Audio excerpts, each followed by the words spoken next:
Yo, what's up, guys? It's Adam here, and today we're diving into 5 unbelievable Reddit stories. And trust me, every single one of these had me sitting here like, bro, what am I reading right now? First up, my girlfriend said she needed space. I had no idea it was for someone else. Bro, when I tell you I physically paused like space for who exactly? Next, I found a hidden folder in my husband's phone. What I saw changed everything. Guys, a hidden folder is never a good sign. The moment I heard that, my brain was like, yep, we're in danger. Then we've got my fiance called me controlling. So I let him live the life he wanted and he regretted it. Listen, when a woman says, do whatever you want, that's not freedom, that's a setup for karma. Fourth story. She said her ex was just a friend until the truth exploded at our anniversary dinner. Bruh, imagine celebrating love and suddenly, boom, boss level betrayal drops right in front of your pasta. And finally, I thought we were happy until I walked into a conversation I wasn't meant to hear. Man, this one hits different. The type of moment where your stomach just falls. So buckle up, grab your snacks, and let's jump into the chaos because today's lineup is wild. My girlfriend said she needed space. I had no idea it was for someone else. I've always believed relationships don't fall apart overnight. They crumble slowly, one tiny crack at a time. Like hairline fractures in a glass you don't notice until the whole thing shatters in your hands. And maybe that's why it took me so long to realize something was wrong with Lily. My girlfriend of 3 years, the woman who used to leave me love notes on my coffee machine and kiss my forehead every morning before leaving for her marketing job downtown. The woman whose laugh could light up an entire room. The woman I genuinely thought I would marry someday. And for most of our relationship, things felt easy and warm. Like we were building something stable in our cozy little Portland apartment where she'd dance barefoot in oversized sweatshirts while I worked on my freelance design projects. And those were the moments I held on to when everything started shifting in ways too subtle to confront at first. Like when she began turning her phone face down on the table or getting a little too protective of her notifications. Or when she suddenly had late night walks, even though she used to beg me not to walk alone after dark because Portland could get sketchy on weeknights. But she insisted it was because she was stressed from work. And I, being the idiot in love that I was, believed her, at least at the beginning, because Lily didn't lie, not to me, not to the girl she once cried to at 3 a.m. about how scared she was of losing love. But then she started avoiding intimacy, not in the dramatic movie way where couples stop touching overnight, but in small ways. Her hugs felt shorter, her kisses felt distracted, she flinched when I tried to cuddle her while she scrolled on her phone, and I told myself not to overthink it. Because maybe people go through phases, maybe people need space. Maybe she just needed room to breathe, and I promised myself I would be supportive because relationships aren't just sunshine. They're the storms you choose to hold hands in. Except Lily wasn't reaching back for my hand anymore. Instead, she came home late saying her boss needed her, even though she used to complain her boss barely knew her name. And she shut herself in the bathroom for too long with her phone. And when I knocked to ask if she was okay, she'd snap, "Can I just have a moment?" Which was so unlike her that I started cataloging every shift, every cold shoulder, every half-hearted apology, trying to connect dots that hadn't formed a picture yet. And maybe this would have continued for months if one night she didn't come home until almost 1 a.m., smelling like cologne that wasn't hers. Something sharper, muskier, definitely masculine. And when I asked where she'd been, she sighed dramatically, rubbed her temples, and said, "Eve, I need space, okay? I feel suffocated. Work, life, us, everything. I just need time to myself." And her voice cracked in a way that made my heart twist because it wasn't anger. It was guilt. But instead of assuming the worst, I swallowed my instincts and nodded because I didn't want to be the controlling girlfriend. I didn't want to accuse her without proof. I didn't want to turn into the person she'd complain about to her friends, so I gave her the space she asked for, even though it felt like cutting off my own oxygen supply. And for a week, I tried to act normal. Made breakfast like usual. Asked about her day. Tried to initiate small talk, but she drifted further away, sitting on opposite ends of the couch, texting someone she refused to name, claiming it was just work drama. And I kept telling myself she'd come back to me when she felt better, but everything inside me buzzed with dread, especially because of one name I tried so hard not to think about. Marcus, the gym friend she mentioned once months ago, the guy she swore was just helping her with her form. But the way she said his name, almost defensively, stuck with me. And I remember brushing it off because Lily wasn't the type to cheat, or at least I believed she wasn't. But as her space turned into actual distance, I couldn't shake the sick feeling in my stomach, and it all came crashing down on a random Tuesday afternoon when I decided to surprise her on her lunch break with her favorite chai latte because she'd been so stressed and I just wanted to see her smile like she used to. So I walked to this little cafe downtown where she often worked remotely, and the moment I stepped inside, the world stopped. Not in a poetic way, not in a slow motion cinematic way, but in a gut punch, heart dropping, breath stealing way. As I saw Lily sitting at a corner table, leaning closer to a tall, broad shouldered guy whose laugh carried across the room like he owned the place. And even before I recognized him, I knew in that horrifying, instinctual way people know when they're being replaced that this was Marcus. And they weren't just talking, they were practically glowing at each other, the kind of energy she used to have with me, the kind of soft smile she only gave me in the beginning. And I watched her reach across the table to touch his hand, casually, effortlessly, intimately, like it was the most natural thing in the world. And my chest tightened because that touch told me more than any text message ever could. But instead of storming over, I froze, blending behind a potted plant like some pathetic extra in my own life. Watching the girl I loved laugh with someone she swore was nothing. And after a few seconds that felt like hours, I walked out before either of them noticed me, my hands shaking so violently I had to sit on a bench outside just to breathe. And I swear I stared at my reflection in the window, wondering how long I'd been this blind, how long she'd been slipping away while I kept making excuses for her. But eventually I gathered enough strength to go home and wait for her. And when she finally walked through the door hours later, acting like everything was normal, I calmly asked, "How was your day?" And she fed me the biggest, ugliest lie. Just stressful, nothing new. So I asked, "Did you see Marcus today?" And her face changed, not with guilt, but with annoyance as she snapped, "Why are you always so suspicious? He's just a friend." And I told her I saw them at the cafe, that I saw them holding hands, and instead of apologizing, instead of explaining, instead of acknowledging anything, she rolled her eyes and said, "Eve, you're imagining things. You probably saw wrong, you always overthink." And my heart cracked in a way I didn't know was possible because she wasn't just lying, she was gaslighting me, making me question my own vision, my own sanity, my own reality. And for a moment, I actually doubted myself. Because that's what happens when the person you trust most tells you that you're wrong. But deep inside, something colder, sharper, more aware woke up. A voice that said, "No, you know what you saw." And even though I didn't confront her further that night because I didn't have the strength to fight, I lay awake beside her, staring at the ceiling while she typed on her phone under the blanket. And every beat felt like another betrayal, another confirmation that the space she needed wasn't from work, wasn't from life. She needed space from me, and someone else had already filled it. And that's when the truth started forming, slow and terrifying, like a storm cloud blotting out the sun. Lily wasn't lost. She wasn't overwhelmed. She wasn't stressed. She wasn't confused. She was slipping away into someone else's arms, and I was the only one still pretending this relationship was salvageable. After that night, when Lily lied to my face without even flinching, something inside me shifted. Not in a dramatic movie way where the protagonist suddenly becomes a detective overnight, but in a quiet, heavy way where your instincts sharpen because denial is no longer an option. And I realized if Lily was going to treat me like I was crazy for seeing what I saw, then I had no choice but to start paying attention. Not in a loud or confrontational way, but silently. Like someone studying a puzzle that only reveals itself when you stop ignoring the pieces. So for the next few days, I watched her. Not obsessively, but observantly, paying attention to her habits, her routines, the little things she thought I wouldn't notice. Like how she suddenly kept her phone on silent at all times, or how she'd smile at her screen, then immediately lock it when I entered the room, or how she took longer showers with her phone resting on the bathroom counter as if it needed supervision.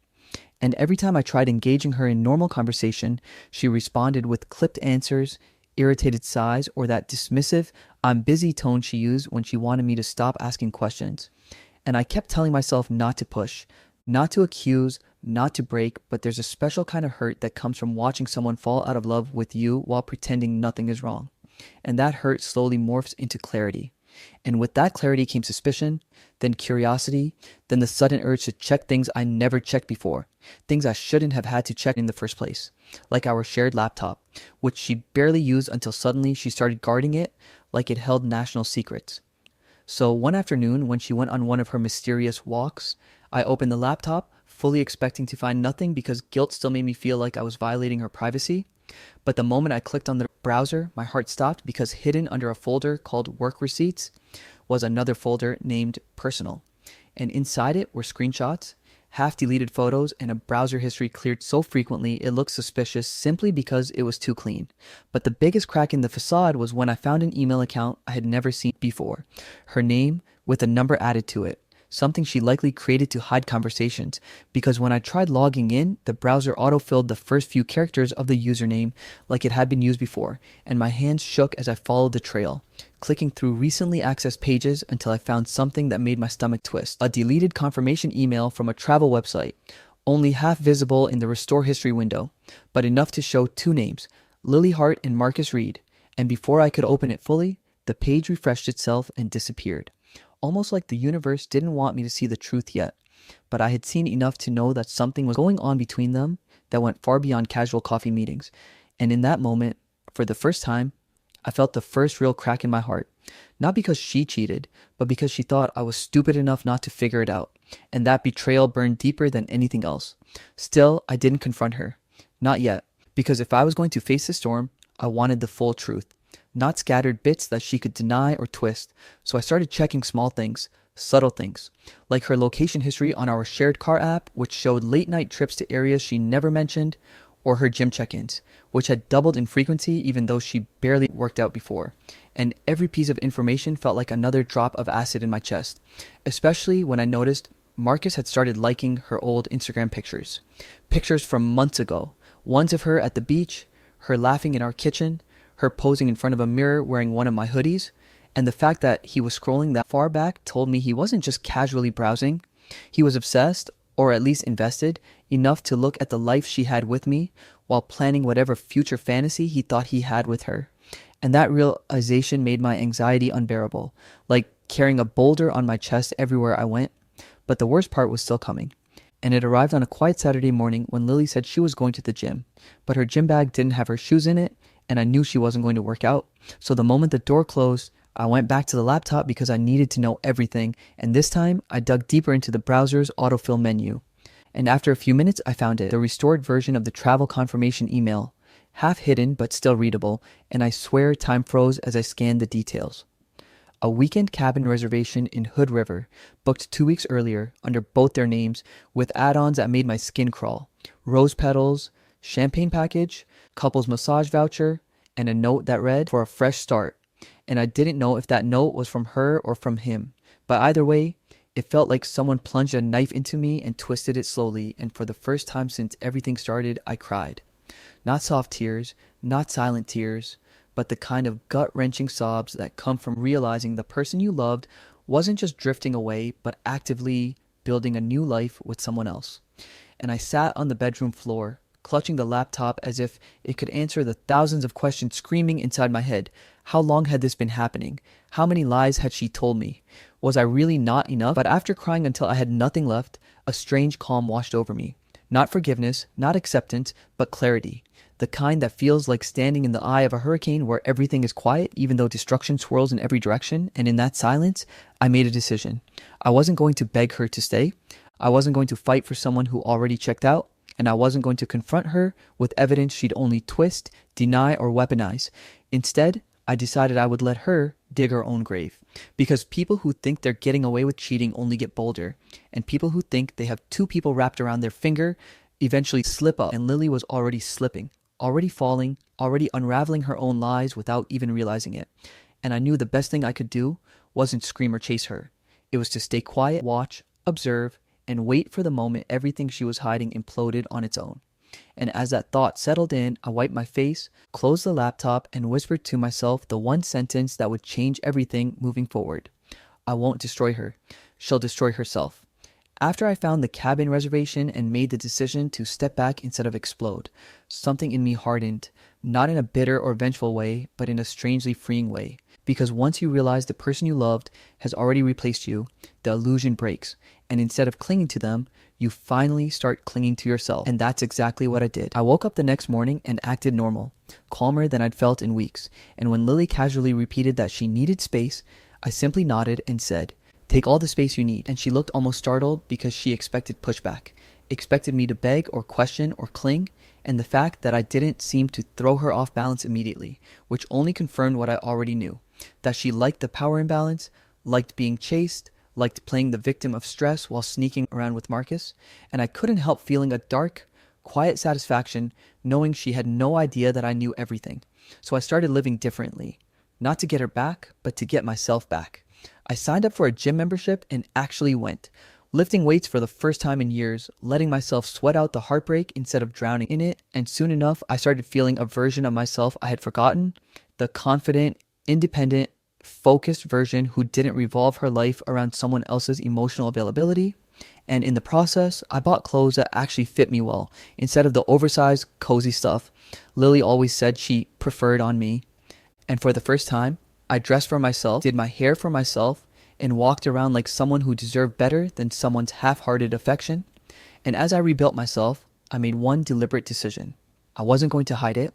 I wasn't going to plaster every detail online, but I would post just enough for Lily to see the life she no longer had access to, just enough for her to wonder, worry, question, unravel, and for that I enlisted the help of my cousin Mia, a professional photographer who lived in Seattle but happened to be in Portland for a few weeks, and she was the perfect person for this because Lily had no idea who she was. And when I asked Mia to take a few aesthetic, warm, candid-looking pictures for me, she didn't ask a single question. She just smiled, grabbed her camera, and said, "Let's make you look unbothered as hell." And that afternoon, we took a series of photos in downtown Portland, me at a rooftop bar with a mocktail, me laughing on the sidewalk, me in the gym, looking strong and focused, and one picture of Mia and me sitting close in a cozy booth, angled perfectly, so our faces were half hidden, making it very easy for someone to assume something romantic if they were already insecure. And when I posted that picture with a simple caption, "Good energy only lately," I swear it took Lily less than 4 minutes to view my story. And the flood of reactions began almost instantly. Not from her directly at first, but from the shifts in her behavior. She came home earlier than usual, acting strangely chatty, asking what I'd been up to in a tone way too casual to be casual, glancing at my odd outfit like she didn't recognize it, and I kept my voice even, polite, distant, just how she treated me for weeks, and something about that bothered her more than any confrontation ever could. And over the next few days, things only escalated. She started texting me more, using pet names she hadn't used in months, asking if I wanted to catch up, suggesting we could talk things through, and I found myself almost laughing because she had no idea her fantasy with Marcus was already cracking apart like thin ice, and I knew it was because I noticed something new online. Marcus had suddenly stopped liking her posts and hadn't interacted with her publicly at all. Not a like, not a comment, nothing, and I knew exactly why, because guys like Marcus love the thrill of being the secret, the escape, until they realize they're not actually the chosen one. They're just the distraction someone used to avoid communicating with their real partner. And once they find out they weren't special, the magic dissolves. And sure enough, Lily's phone started buzzing less. Her late night walks stopped, and her bathroom texting sessions disappeared completely, replaced by long periods of her sitting silently on the couch, scrolling aggressively, sighing louder than necessary, clearly frustrated that Marcus wasn't giving her the attention she expected. And although she didn't say it, her panic was obvious. She kept checking her reflection, redoing her hair, wearing perfume, even when she wasn't going anywhere, and snapping at me for things as small as breathing too loudly in the kitchen. Like somehow my existence was interfering with whatever fantasy she had tried to build behind my back. And the more she fell apart, the calmer I felt. Because it wasn't revenge. It was accountability happening naturally, like watching someone set a fire and then act shocked when the smoke follows them. And one night, I overheard her on the phone, whispering in the hallway, saying, "I just don't understand. You said things would be different. You said..." And then silence, followed by a frustrated, quiet cry she tried to muffle.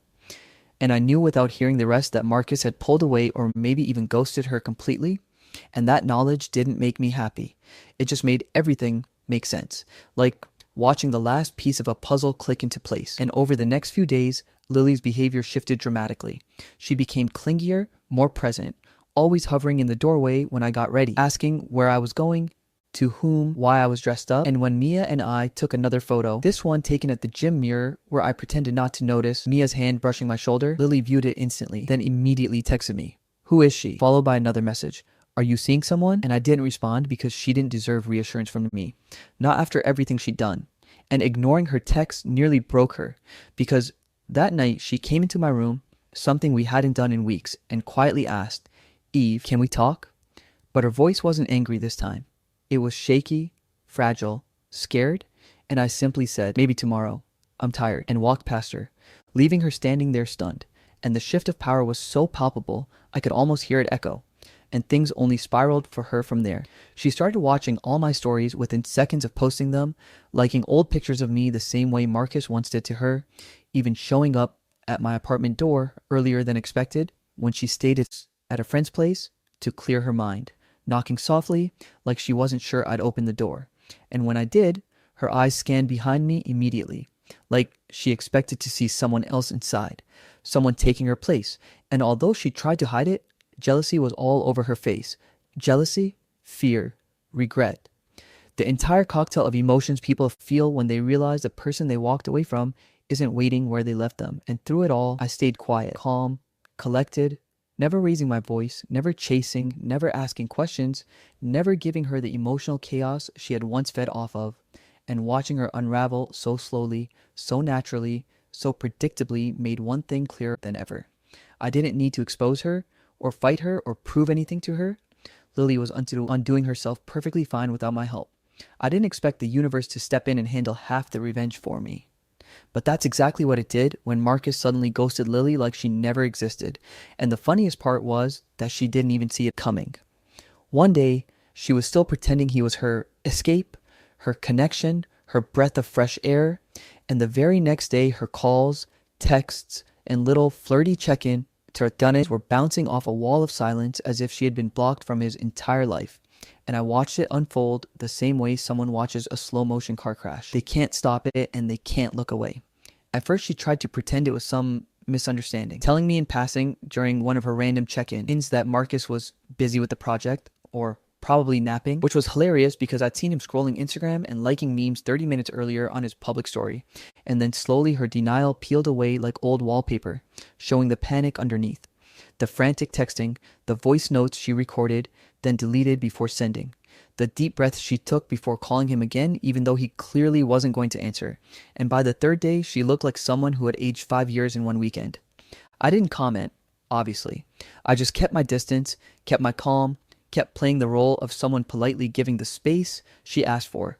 And then she cracked completely, like a glass that had been held too tightly, because she started messaging me, suddenly acting like we were still together, still close, still in sync, writing things like, "Hey, I miss you, can we talk? And are you free tonight? I'm in your area." And my personal favorite, "I've been thinking maybe the space thing wasn't the best idea. Like she didn't cheat, like she didn't lie, like she didn't gaslight me into believing I was paranoid while she was sneaking around with a man who didn't even want her once the novelty wore off." At first I didn't respond, partly because I wanted to keep control, partly because I wanted to see how far she would go when she lost both of the people she was trying to juggle. And let me tell you, Lily's spiraling was something I never expected to witness in real life. She went from "I'm fine" to leaving a handwritten note taped to my door at 2 a.m. saying she felt disconnected from herself and needed to see me. And even my neighbor texted me a picture of her pacing outside the building like she was debating whether to buzz my apartment or break in through the window.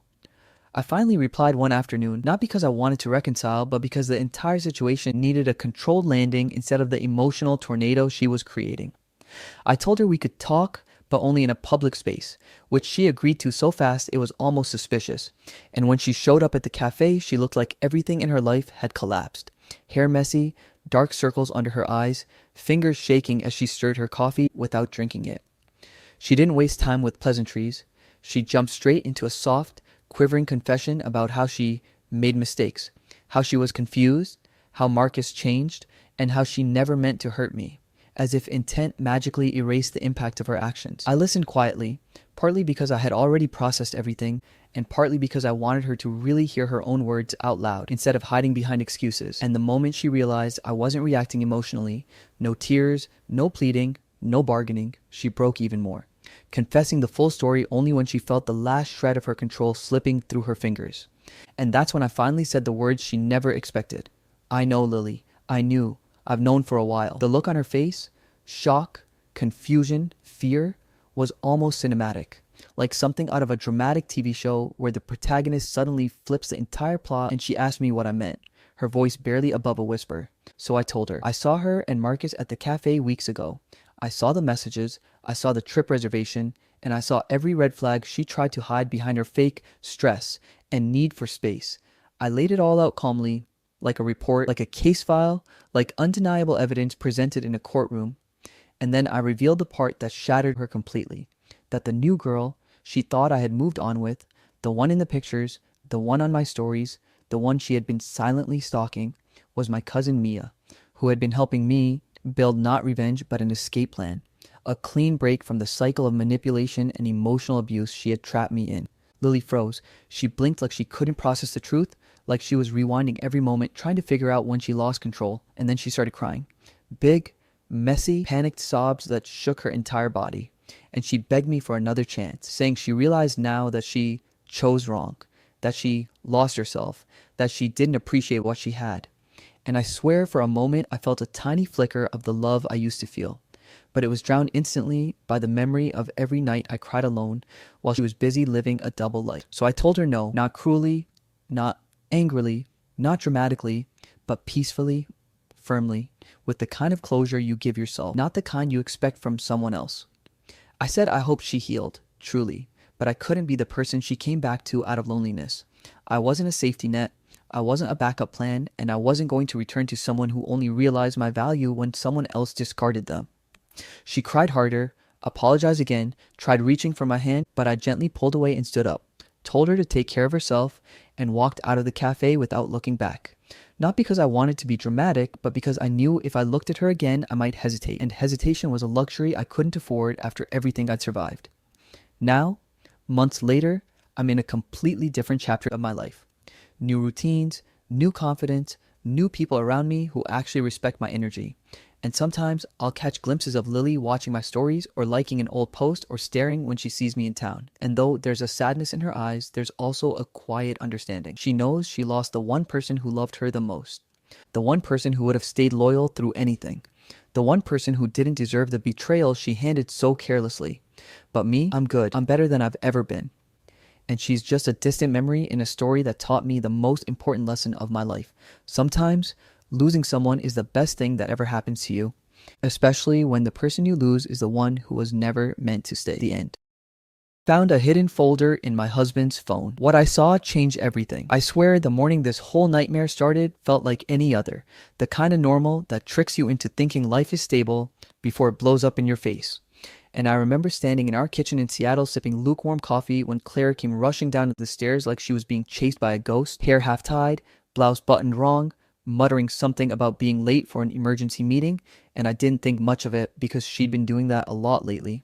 Constantly running late, constantly overworked, constantly too tired to talk, so I just gave her the usual quick kiss, told her to drive safe, and she bolted out of the door, forgetting even the travel mug she usually practically clinged to every morning. It wasn't until 10 minutes later, when I heard a buzz coming from the kitchen island, that I realized she had also left something she never forgot. Her phone, sitting face up like a glowing trap. And look, I'm not the kind of guy who snoops. I've always believed relationships rot the moment you cross that line. And even when things felt off between us recently, her sudden distance, the weird late nights, the hushed calls she'd walk out onto the porch for, I kept telling myself I wouldn't go digging for answers, but that buzzing got louder, persistent, like it wanted me specifically to hear it. And when I walked over, there it was. A notification from an app I had never seen on her phone before. Something called Vault Lock, icon plain black, no text, no preview, just the words, encrypted file received from Hawkeye 32. And the name hit me like a tiny punch to the ribs, because why the hell did my wife have encrypted files coming from someone with a username that sounded like a teenage gamer from 2009? I picked up the phone, telling myself I was only checking the notification because it might be work related. She worked in HR, nothing to do with encryption, but the moment I tapped the screen, the app opened on its own like it was waiting for me, landing on a simple prompt asking for a password. I swear my hand shook because even then I felt like I was crossing a line I couldn't uncross. And I actually put the phone down twice, walked away, told myself to mind my business, that if Claire was hiding something, it was probably stress or a work issue. Anything but whatever this felt like. But I kept imagining the look she'd had for months, that distant stare when I asked if everything was okay, that tired smile like she was carrying something heavy and didn't trust me enough to share it. So finally, after a full minute of talking myself out of it, I entered the only password that made sense, our anniversary date. Something so cliche it shouldn't have worked, and yet it did. Instantly, the folder unlocking with a soft click that made my stomach drop. The first thing I saw was a folder labeled work stuff, which was already suspicious because Claire was obsessively organized and never vague about work docs. But inside that was another folder labeled Daniel Do Not Open. My name spelled exactly like that. And my hands went cold because either this was some kind of sick joke or something was seriously wrong. And against every instinct I had, I tapped it. What opened wasn't what I expected. Not photos of some guy, not flirty texts, nothing obvious at first, just a long list of deleted messages between Claire and a username called Hawkeye32. Except deleted. Apparently didn't mean gone because this Vault Lock app had archived everything like a digital graveyard. And the first thing I saw was a message from a month ago. He's getting suspicious. Might need to adjust the schedule. Followed by Claire replying, I'll keep him distracted. Just tell me when everything is ready. I froze, rereading it 3 times because it didn't sound like cheating. Not yet. It sounded like planning something bigger than an affair. But as I scrolled further, the tone shifted into something even worse. Messages about meeting spots, dropping off files, and cryptic references like the last phase will make things easier for both of us. And then more personal messages started showing up. Claire telling Hawkeye 32 she felt seen by him, that she trusted him more than anyone, that Daniel has no idea what's really going on. And each line felt like a knife sliding in slow. And yes, I know emotional cheating hurts differently, maybe worse, and I should have stopped reading, but the dread pulling me through was stronger than my fear of what I might see. So I kept scrolling, finding timestamps at weird hours, 2 a.m., 4:17 a.m., times she'd told me she'd been up with cramps or reading because she couldn't sleep, all lies apparently. And the deeper I went, the more the messages stopped making sense, veering from emotional intimacy to bizarre code-like threads that read like fragments of some operation. Coordinates, times, encrypted links, references to movement logs, and then a folder inside the chat labeled Location Track, open to a map of Seattle with dozens of GPS pins. At first, I didn't understand what I was looking at until I zoomed in and saw the labels. My gym, my office, the grocery store I stop at, even my mother's house, and it hit me like a truck. These weren't Claire's locations. They were mine. My entire daily routine mapped out and logged with timestamps going back 6 months. And I felt my entire body lock up because why the hell would my wife and some anonymous username be tracking my movements like I was a target in a spy movie? And that's when the sinking dread began morphing into terror.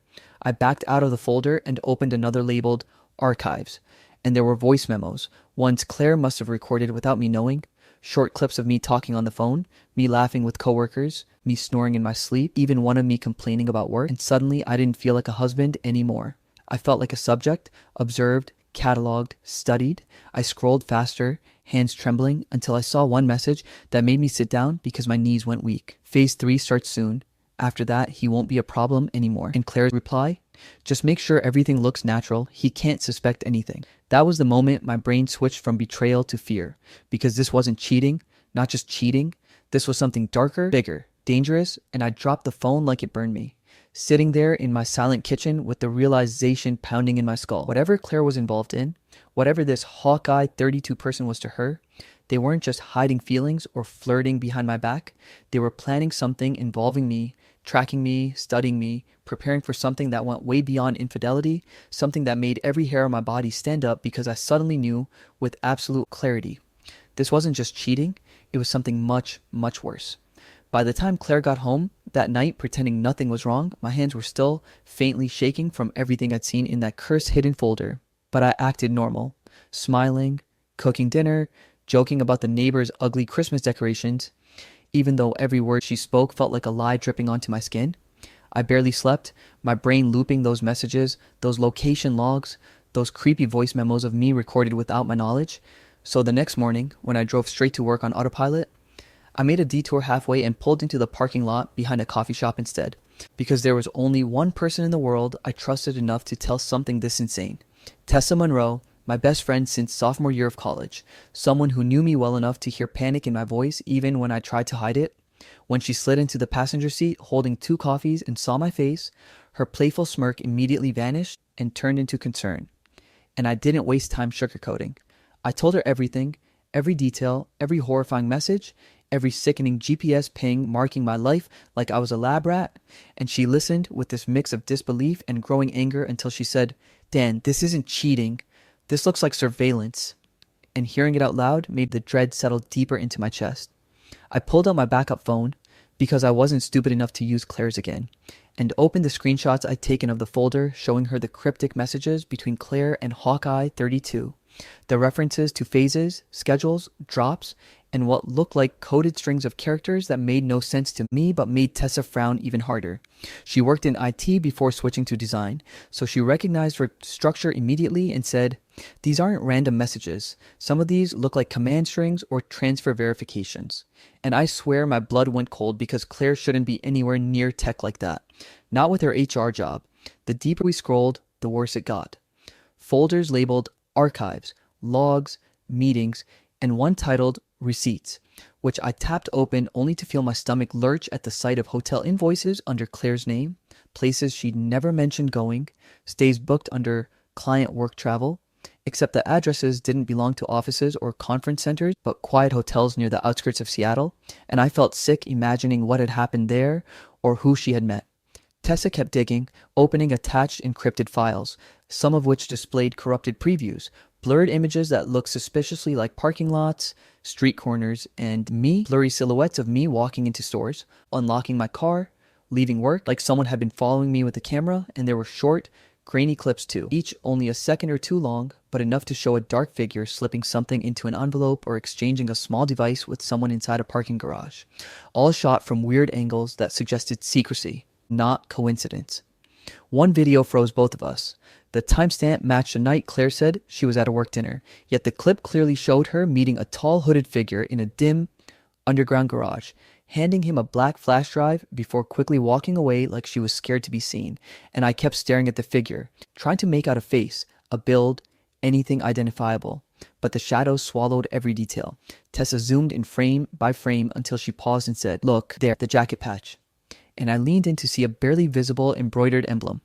Evelyn Car++ Solutions, Claire's boss's company logo, and seeing Evelyn's name connected to whatever this was made my head spin, because Evelyn was supposedly just a demanding manager. Strict, ambitious, intense, but nothing about her ever suggested she was running some secret operation with my wife. At this point, my thoughts were spiraling, paranoia tightening around my ribs, because if Evelyn was involved and Claire was sending her files, messages, and tracking data, then what the hell were they planning, and why was I in the middle of it? I could barely focus, my hands sweating as Tessa kept scrolling, whispering, "This is big, Dan. This is not normal relationship drama. This is criminal level secrecy." And I knew she was right. But I also knew confronting Claire now would be suicide. I had to act like everything was normal if I wanted to understand what game they were playing.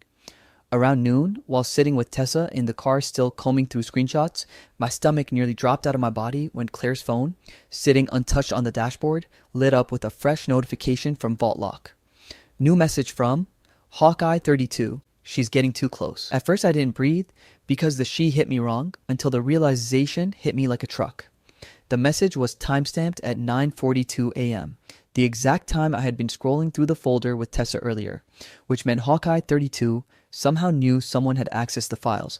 For a second, neither of us spoke, both staring at the glowing message like it was a bomb. And then Tessa whispered, "Dan, he knows?" And that sentence made every nerve in my body fire, because if they knew someone had opened the folder, they probably knew it was me. And if the GPS logs were any sign, they might already be tracking where I was right now. I slammed the phone face down instinctively, heart pounding, suddenly hyper aware of every car in the parking lot, every reflection in the windows, every stranger who might be watching us. Because that message wasn't just a warning, it was a threat, a confirmation that I wasn't imagining things, that Claire and this Hawkeye person were aware of my movements the moment I accessed their files. And as I sat there gripping the steering wheel until my knuckles turned white, one horrifying realization settled over me like a dark cloud. I wasn't just dealing with an unfaithful wife or secret emotional affair. I was being watched, monitored, and stalked, and whatever Claire was a part of, it wasn't just cheating, it was part of something dangerous, something aimed at me, and I had no idea how far it reached. When Claire walked through the front door that evening, something in her face was off. Not obviously, not enough for a stranger to notice, but enough that someone who'd been married to her for years could see the micro glitch in her smile. The way her eyes flicked across the house like she was checking for disturbances, and the way her voice came out a little too airy when she said, "Hey babe, how was your day?" As if she were trying too hard to sound normal, and I matched her performance with equal polish, forcing my shoulders to stay relaxed, laughing about fake work drama, even kissing her cheek, though the touch made my skin crawl because every time I looked at her now, All I could see were those messages, the GPS logs mapping out my entire existence, and that terrifying line from Hawkeye 32, "She's getting too close," stamped with a timestamp from the exact moment I'd been looking through their secret files. Inside, I was shaking, but outside, I played dumb, cooked dinner, asked about her day, watched her movement patterns, trying to figure out if she knew that I knew, but she acted almost too normal. Too composed, the kind of calm you see in someone who knows something you don't, and that paranoia simmered under my skin until I nearly wanted to scream. Once she fell asleep, I slipped downstairs and opened my laptop, pulling up everything I could find on her company. Evelyn Carr Plus Solutions, the same name we spotted on that jacket patch in the garage video, and at first Google showed nothing alarming, just corporate fluff, press releases, HR speak, but I dug deeper through public records, employee complaints, Reddit posts, LinkedIn rumors, and eventually I found something subtle but chilling. Multiple job applicants mentioning extreme background checks, non-disclosure agreements that were unusually strict, and whispers about federal investigators quietly questioning former employees about data irregularities. That phrase stuck in my brain like a burr, because combine that with encrypted messages, secret meetups, and surveillance logs on me, and it painted a picture that made me nauseous. I created a throwaway email and sent an anonymous tip to the Seattle Cybercrime Unit, attaching the screenshots of the cryptic messages and GPS files, not the ones that directly implicated Claire yet, because I needed to understand the bigger picture first, and I signed it only with, "He is using a civilian tracking program. Look for connection to Evelyn Carr Plus Solutions." I didn't expect anyone to respond, but 2 days later, after a morning filled with forced small talk with Claire over burnt pancakes, I got a call from an unknown number, and a voice introduced himself as Detective Marlin from the Federal Cyber Investigation Task Force, and my heart nearly punched out of my body. He said my information aligned with an ongoing confidential review into the company, and that whoever was using the alias Hawkeye 32 was already on their radar. Not as some random affair partner, like I'd feared at first, but as a high-level contractor connected to a hidden data distribution pipeline the agency had been trying to unmask for months. The shock cracked over me like ice, because up until that moment, I still thought this nightmare revolved around cheating, betrayal, and secret emotional affairs, but now it was becoming clear that Claire and this Hawkeye person were tangled in something criminal, something bigger than both of them.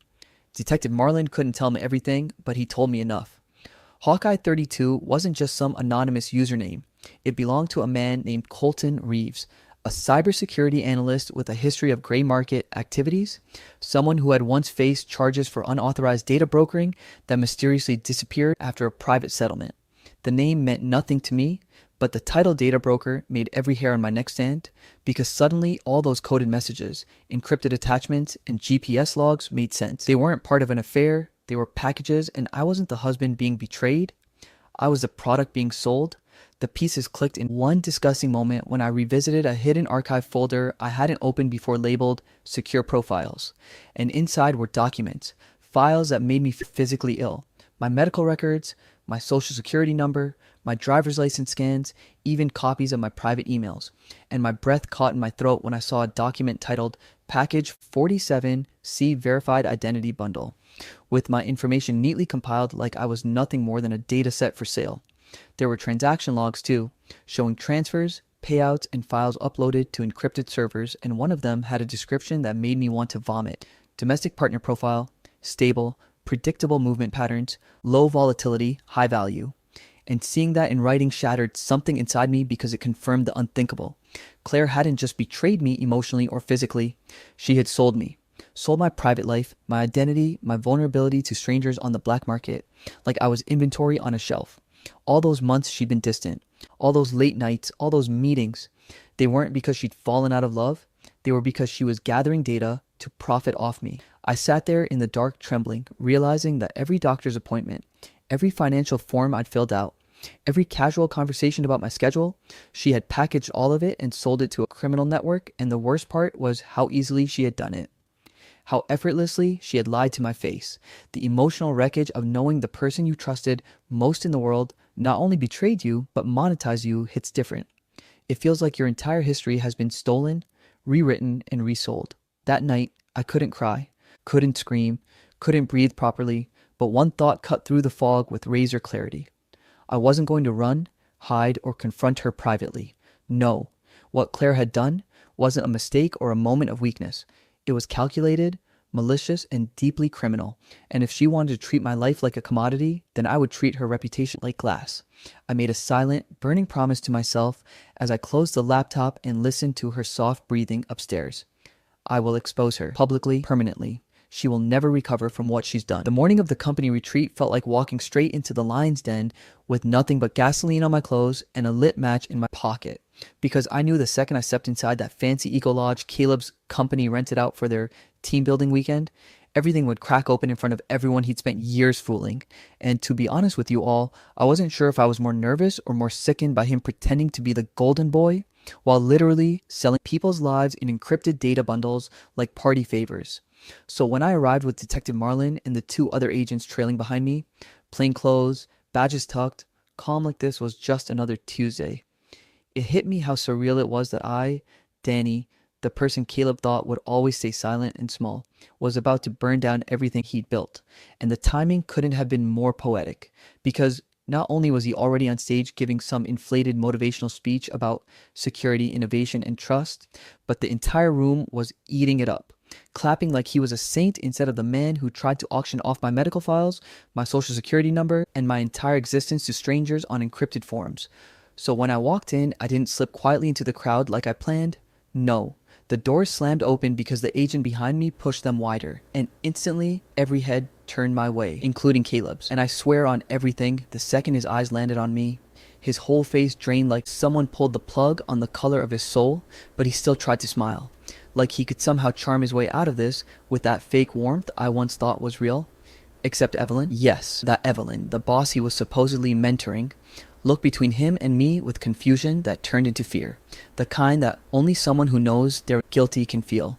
And before I even reached the center aisle, Detective Marlin announced himself in a voice that cut through the applause like a blade, saying they had questions regarding an ongoing federal investigation tied to data trafficking. And suddenly, the room shifted from corporate retreat to full-blown courtroom atmosphere, because you could literally feel the panic ripple from table to table. And Caleb immediately tried to say there must be some misunderstanding, but I didn't let him finish. I stepped forward, holding the folder of receipts, screenshots, hotel bills, encrypted message logs, and the parking garage footage of that hooded figure.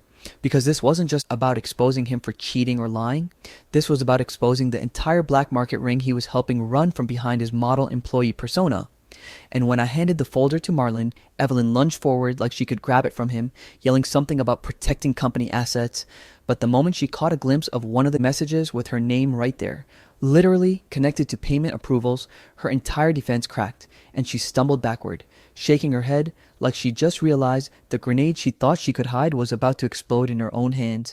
And that was when chaos truly hit, because the real Hawkeye, 32, stepped out from the back of the room, the same hooded silhouette from the grainy garage video.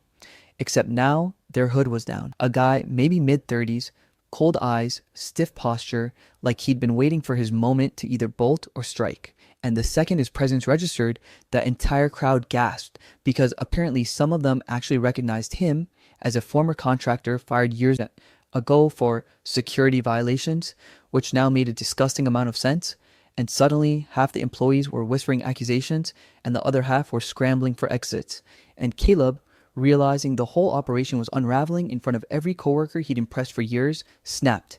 He rushed off the stage toward me, not with anger, but with this wild, desperate panic in his eyes, begging under his breath for me to step outside with him, saying we could fix this, that I didn't understand what I was doing, that Evelyn had pressured him, that Hawkeye 32 had threatened him, basically spinning every excuse he could like spaghetti against a wall, hoping something would stick.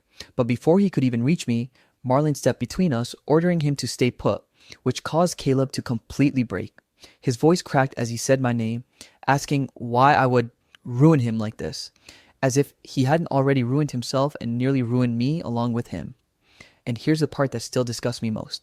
Evelyn, who minutes ago was ready to physically fight the detectives to protect him, suddenly snapped and pointed at him, screaming that this was all his system, his codes, his contacts, trying to wash her hands of everything the second she realized she wasn't walking out of there clean, which only pushed Caleb further into meltdown mode because his allies Crow were turning on him one by one, and then, right on cue, Hawkeye 32 tried to make a run for it, but two agents grabbed him before he got anywhere, and he hissed something about promises and payment owed, which only added more fuel to the dumpster fire of indictments forming in that room.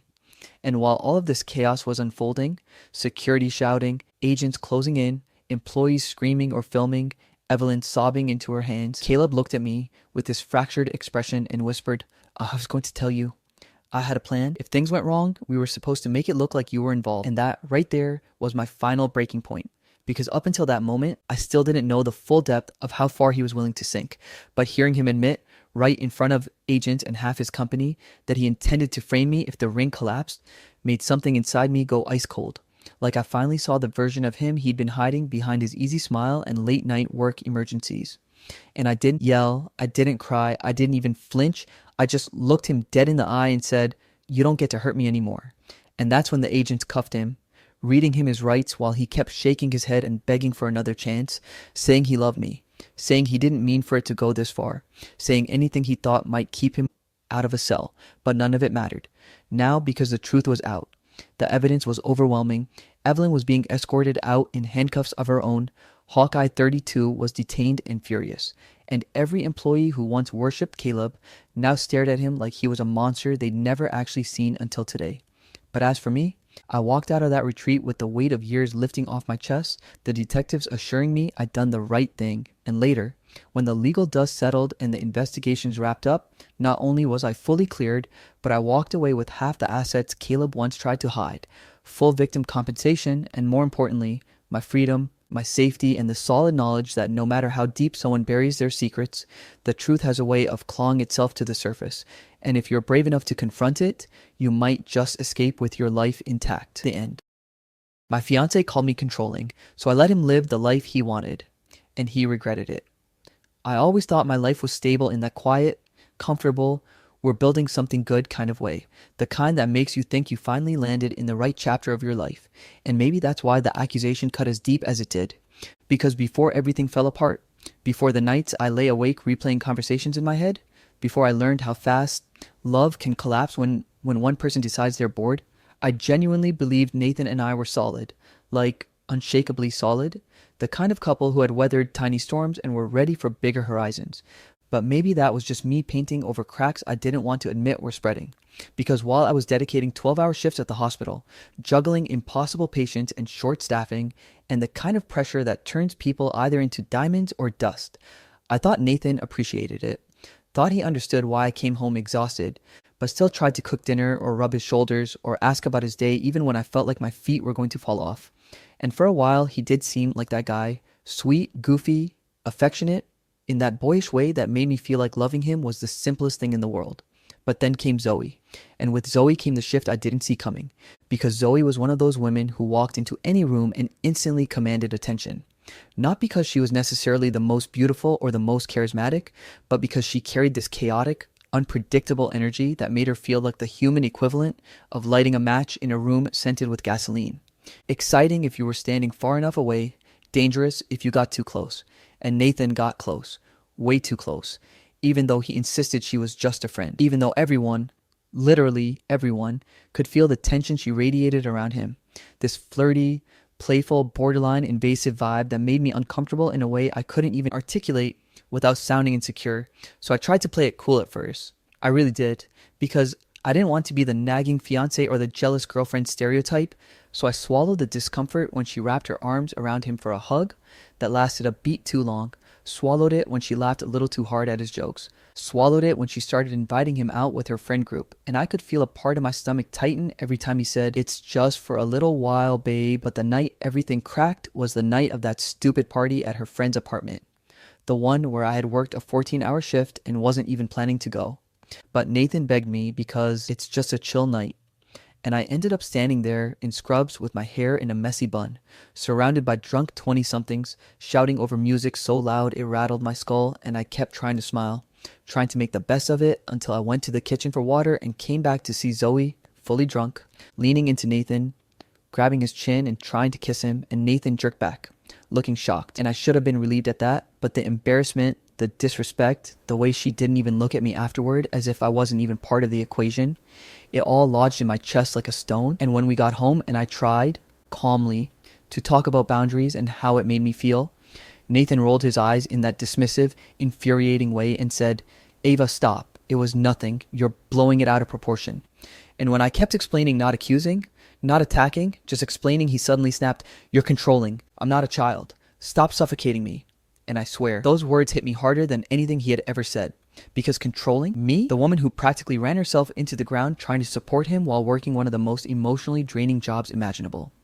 The woman who let him pursue hobbies, see friends, travel with his buddies, live freely without questioning him. I stood there in the living room, the soft glow of the lamp hitting his face, and for the first time I realized I didn't recognize the man I was staring at, and something inside me, something I didn't even know had been stretched thin, finally snapped, quietly, silently, almost elegantly. And instead of arguing, instead of defending myself, instead of begging him to understand, I just nodded and said, "Okay." And that one word seemed to confuse him, but I didn't explain further, didn't justify, didn't plead, because if he really believed I was controlling, then fine, I wouldn't control anything anymore. Not his choices, not his time, not his lifestyle. And the eerie calmness that came over me scared even me. Because for the first time in our relationship, I stepped back completely. No reminders, no check-ins, no concerns voiced, nothing. And he took my silence, my distance, my lack of reaction as permission, as freedom, as a green light to live the life he apparently felt I had been holding him back from. And I watched it begin. The unraveling, the late nights, the shifting attitude, the new confidence that felt more like carelessness, the subtle disrespect woven into his tone whenever he mentioned Zoe or her parties. And as he started slipping away piece by piece, he thought he was gaining something, but I was the one finally seeing clearly. Watching the man I loved run straight toward a version of freedom that would eventually destroy him. And neither of us realized yet that everything had already changed the moment he called me controlling. The strange thing about stepping back from someone you love is that at first it feels like holding your breath underwater. This quiet ache in your chest as you try to convince yourself that the silence you're offering is strength and not surrender. And in the days after Nathan called me controlling, I kept waiting for him to notice the shift, to ask why I wasn't reminding him about the florist appointment or checking in about his schedule or asking what time he'd be home. But instead he treated my absence as an opportunity. Like he'd been waiting for the door to swing open, and now that it had, he was sprinting through it with the enthusiasm of someone who thought he had discovered a better life on the other side. And almost overnight, he dove headfirst into this new lifestyle he was suddenly so proud of, changing his clothes, shaving differently, buying expensive sneakers he absolutely couldn't afford, switching from beer to overpriced cocktails because Zoe's friends drink real stuff, and replacing our quiet nights together with club outings, bar crawls, rooftop parties, and whatever else that chaotic circle of friends convinced him was part of the fun life. And I didn't say a word, didn't ask who he was with, didn't ask when he'd be home, didn't ask why he smelled like cheap perfume or why his eyes were glazed when he stumbled through the door at 3 a.m. If he even came home at all, because more and more often he didn't, either crashing on someone's couch or not bothering to check in. And while the old version of me would have worried, panicked, lectured, begged, the new version simply observed, almost clinically, like watching a patient ignore every warning sign as they walk themselves willingly into a problem that could have been avoided completely. And the more distance I gave, the more reckless Nathan became.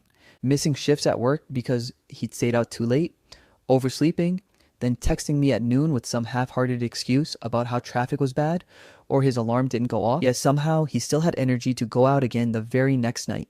And Zoe became bolder by the day, posting videos on Instagram with him in the background, tagging him in stories with captions like, "This one always shows up," adding heart eye emojis or winks like she wanted the entire world to assume something was happening. And the comments didn't help. People saying "cute couple" or "you two look good together." And Nathan never corrected them, never even hid the stories, which told me everything about where his head was. But instead of spiraling like I used to, I shifted the focus onto myself because I realized one day while sitting in the hospital break room staring at my cooling coffee that if Nathan wanted freedom, then I needed to want myself. So I doubled my shifts, not to distract myself, but to build something for me, something he couldn't take away. And I signed up for leadership courses at the hospital, pushing myself into new roles and new responsibilities I had once put off for the sake of our future. And it was during those long evenings spent finishing coursework in our living room that I realized how quiet and peaceful the apartment felt without Nathan's energy bouncing around, without his video games blaring, without his half-listened to conversations while scrolling through his phone. And in that peace, I started to breathe again, really breathe, like I had been living under someone else's expectations, and now I was finally stretching out my own life.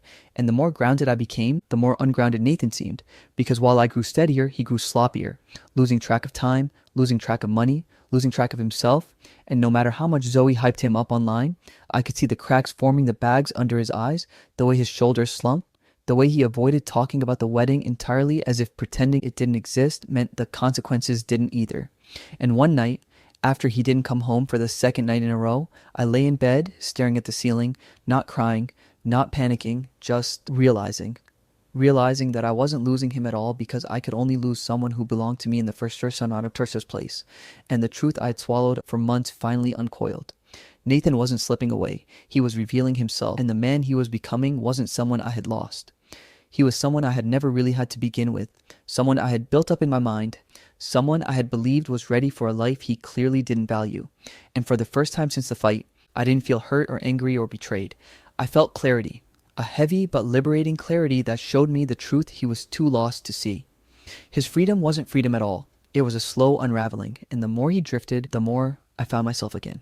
The thing about watching someone sabotage their own life is that it never happens all at once.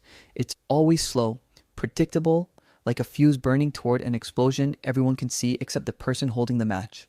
And with Nathan, the crash didn't come as some dramatic, cinematic moment. It arrived in fragments, red flags piling on top of each other until they finally toppled into a mess even he couldn't ignore. Starting with the day he got written up at work because he missed another morning shift after staying out until sunrise with Zoe's friend-to-friend group. And when he came home that evening, looking irritated rather than remorseful, he blamed the write-up on his boss being too strict, instead of on the fact that he showed up 2 hours late smelling like alcohol. And the old version of me would have tried to soothe him, to tell him to take it seriously, to help him get back on track. But this new version, the version built out of silence, reflection, and self-respect, simply listened and nodded, while inside I could see the train tracks curving toward disaster. And sure enough, 2 weeks later, after another missed shift and a half-hearted excuse over text, he was fired. A simple email that arrived before noon while he was still sleeping on his friend's couch. And when he finally stumbled into the apartment to tell me, he tried to laugh it off, saying he needed a break anyway. But the tremble in his voice betrayed him, and in the days that followed, things unraveled faster than even I expected, because losing his job meant losing the ability to pay his share of rent at the apartment he was barely staying in. And since he had spent his savings trying to keep up with Zoe's lifestyle, the bars, the outfits, the endless Ubers, the trendy brunches she insisted on, he had nothing left but hope that someone would bail him out. And when his roommate finally had enough and told him to leave after another unpaid month, Nathan called Zoe, expecting sympathy or at least a place to crash. But Zoe, being Zoe, ghosted him the moment she realized he had no money, no car, no job, and absolutely no use to her anymore. Her replies going from slow to non-existent, her Instagram suddenly full of nights out with a new guy, some tall, polished finance type who clearly had the funds to keep up with her, and I watched all of this quietly, observing how quickly his so-called friends peeled away once the free rides, free drinks, and late-night entertainment dried up. Each one dropping excuses like, "Bro, I'm busy," or "Man, things are complicated right now." Until his social circle, the one he had chosen over our relationship, evaporated into nothing, leaving him stranded with nowhere to go and no one to lean on. And during all this chaos, my life, almost ironically, was doing the opposite, blooming in ways I never expected, because the leadership courses I had taken were paying off. And my supervisor pulled me aside one morning to offer me a massive opportunity. A promotion to assistant unit manager with a salary jump big enough to let me finally consider the kind of apartment I used to scroll through on Zillow and whisper, maybe one day. And when I toured one of them, a place with tall windows, warm lighting, and a kitchen that felt like something out of a magazine, I could almost feel my lungs expanding. Like this was the life I was supposed to be building all along, and the timing was so poetic it almost felt scripted. Because the same week my new job became official, Nathan finally reached out, not with arrogance or defensiveness or that freedom-drunk energy he'd been floating on for weeks, but with desperation, his voice cracking when he called and said, "Ava, I messed up. Can we talk, please? I just need help getting back on track." And as I listened, leaning against the counter of my new apartment surrounded by half-unpacked boxes and the faint scent of new paint, I realized how profoundly I had changed, how months ago that plea would have sent me rushing to him, how I would have abandoned everything to fix the wreckage he created, how I would have blamed myself for not being enough to keep him grounded. But now, hearing him cry, hearing the panic in his voice, I didn't feel anger or pity or satisfaction. I felt clarity, A calmness so foreign yet so powerful that it made me understand something I should have known from the beginning. I wasn't his safety net. I wasn't his backup plan, and I wasn't responsible for stitching together a life he carelessly tore apart. And as he kept talking, asking if he could come over, asking if we could figure things out, asking if I still loved him enough to help him rebuild, I looked around at my new life, the life he had no hand in creating. And for the first time, I saw Nathan without the rose-colored filter I had worn for so long. Saw him not as the man I hoped he was, but as the man he had chosen to become. And in that moment, I understood something deeply, painfully true. He wasn't reaching out because he loved me. He was reaching out because he had nowhere left to fall. When Nathan finally showed up at my new apartment, he looked nothing like the man who once accused me of being controlling. He looked smaller somehow, hollowed out around the edges, his clothes wrinkled, his hair unwashed, carrying a duffel bag that sagged like it was filled with every bad decision he'd made in the past 2 months. And as he stood in my doorway, staring at the space behind me, the warm lighting, the clean counters, the organized shelves, he whispered, "Ava, can I stay here? Just for a little while?" And for a moment, I just looked at him. Not with anger or sympathy, but with the kind of steady, unshakable calm that comes only after surviving something you never thought you'd walk away from. And I stepped aside to let him in because I wanted him to really see the life that grew in the silence he mistook for weakness. And he wandered through the apartment, touching things gently, almost reverently, like he didn't deserve to be near them, and he kept saying he was sorry, that he knew he'd messed up, that he never meant for things to go so far, that he didn't realize how much I did for him until everything fell apart. And then he asked, voice trembling, "Can we try again? I'll do better. I swear I'll change." But instead of answering, I let him talk himself into circles, let him plead and apologize and build promises out of desperation, because the truth was already settled inside me like a stone at the bottom of a lake. And when he finally grew quiet enough for me to speak, I sat across from him and said the words that had been forming since the night he told me I was suffocating him. "Nathan, you didn't call me controlling because I was actually controlling. You called me controlling the moment I stopped being your partner, and you wanted an excuse to treat me like an inconvenience, an obstruction, a barrier between you and the life you wanted to chase." And he blinked, confused, like he genuinely didn't understand what I meant. So I continued. "You didn't want freedom. You wanted permission. Permission to disrespect me. Permission to ignore our relationship. Permission to act like a single man while expecting me to hold everything together in the background." And the way his face collapsed told me he finally heard me.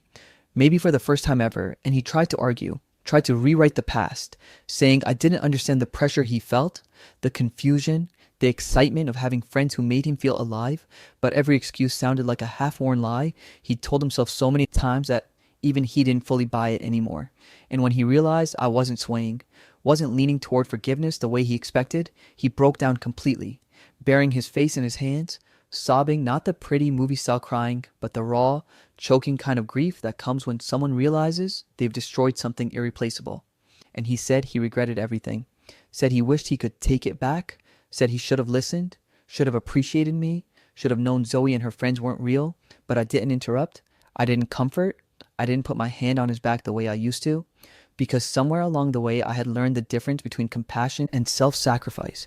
And when he finally looked up, eyes swollen, nose red, desperation painted across his whole body, he whispered, "Please, Ava, please don't give up on us." But giving up wasn't what this was.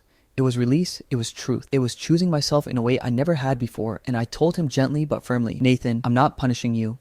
I'm just accepting the reality you created. I built this new life because I had to, and I'm not going back to the version of myself you were comfortable with." And the silence that followed was heavy, painful, almost suffocating, but necessary, like the pause after a deep wound finally stops bleeding. And when he realized I meant it, that there was no begging or promising or crying that could reverse the past, he nodded slowly, defeated, stood up, grabbed his duffel bag, and walked toward the door like he was moving through water. And before leaving, he whispered, "I really did love you." And I answered honestly, "I loved you too. But sometimes love isn't enough when respect is missing." And when the door closed behind him, it didn't feel like a dramatic ending or a victory or a punishment. It felt like closing a chapter I had outgrown, like stepping into a life that had been waiting for me all along. And in the weeks that followed, as he tried to rebuild his life from scratch, finding a temporary room through a coworker, picking up part-time gigs, avoiding the nightlife that had swallowed him whole, I kept moving forward, settling into my new apartment, making new friends from my leadership program, finding confidence in the version of myself that didn't shrink to accommodate someone else's comfort. And as time passed, I realized a truth so sharp and so liberating that it carved away every leftover doubt. Sometimes, the greatest act of self-love isn't choosing yourself over someone else. It's letting someone lose you because they never deserved the version of you who stayed, tried, fought, believed, and forgave. And with that truth, I finally understood that Nathan's freedom was never my loss. It was my beginning, the end. She said her ex was just a friend until the truth exploded at our anniversary dinner. I never thought I'd be the kind of guy who second-guessed every little thing my girlfriend did. Because honestly, before Mia, I wasn't that person at all. I was calm, logical, the type who believed that if you didn't trust the person you were dating, you shouldn't be dating them in the first place. But then came Mia, this whirlwind of sunshine and sarcasm who walked into my life like she was auditioning for the role of plot twist I never saw coming. And for a while, everything about her felt so warm, so effortless, so magnetic that even when something seemed slightly off, I told myself I was imagining it. We met at this small tech meetup in Seattle. Nothing glamorous, just a few dozen people standing around balancing plastic cups of lukewarm soda, while someone talked about cloud security, but she still managed to stand out like she owned the room. She wasn't even supposed to be there. She came with her cousin, who was actually the programmer. Mia was there for the free snacks and because, as she put it, nerds are genuinely nicer than everyone else. And she wasn't wrong. She asked me questions in a way that made it feel like I was the most interesting person there, even though all I did was talk about my job in IT and how I once accidentally shut down an entire floor's Wi-Fi at my company during an update. She laughed like it was the funniest thing she'd ever heard, leaned in with this curious energy, and I remember thinking, damn, I hope she sticks around. And she did. We started dating 2 weeks later, and it was one of those relationships that escalated quickly. Not in a chaotic way, just in a this feels right kind of way. She was affectionate, spontaneous, a little dramatic in the cute movie character sort of way. But she also had this vulnerability behind her eyes that made me want to protect her from everything, including herself. It wasn't long before she told me about her ex, Tyler. Not in a suspicious way at first, just casually like, oh yeah, my ex Tyler and I still talk sometimes. But it's nothing weird. We're like siblings now. I didn't think much of it then. Everyone has a past. But the more I learned about Tyler, the harder it became to understand how they could possibly be like siblings. They had dated for 4 years, lived together for 2, broke up only 8 months before she met me, and wait for it, they still texted each other almost daily. When I raised an eyebrow the first time she said this, she laughed and told me not to worry, that she and Tyler were toxic as a couple but great as friends, and that he had totally moved on. I wanted to believe her. I really did. But there was something about the way she said it, the way she avoided eye contact for half a second, the way her tone shifted, like she was trying to sell me something she didn't fully believe herself. Those were the first little cracks I noticed. Still, I brushed it off. I told myself not to be the jealous boyfriend cliche. I let it go, or at least I pretended to. Things were smooth for a while, and dating Mia was genuinely fun. She had this way of making ordinary things feel like events. Grocery shopping turned into improv comedy. Late night drives turned into heartfelt confessions, and Sundays were for baking cookies she always ended up burning, but insisted tasted better that way. And then came the first, oh no she didn't moment. We had been dating for 3 months when she casually said, hey, just a heads up, Tyler might stop by the apartment later. He left some of his old stuff here a while ago and wants to grab it. I blinked at her. Stuff? She shrugged. Yeah, just some random things. I totally forgot. I wasn't thrilled, but I wasn't going to be controlling about it. I went home after work and found, well, not some stuff. Half her hallway looked like a mini moving day. Boxes, weights, an old hoodie, and a framed photo of them with his arm around her. She said she forgot all that was still around. Forgot. A framed photo, sure, but I kept quiet because I didn't want to turn it into a fight. Tyler showed up and acted casual, like he was dropping by a friend's place. Not his ex-girlfriend's apartment where her new boyfriend lived part-time. He shook my hand a little too firmly, looked around like he was remembering the layout, and made a comment, half joking, half testing, about how the place hasn't changed much. Still feels like home. Mia laughed it off. I didn't.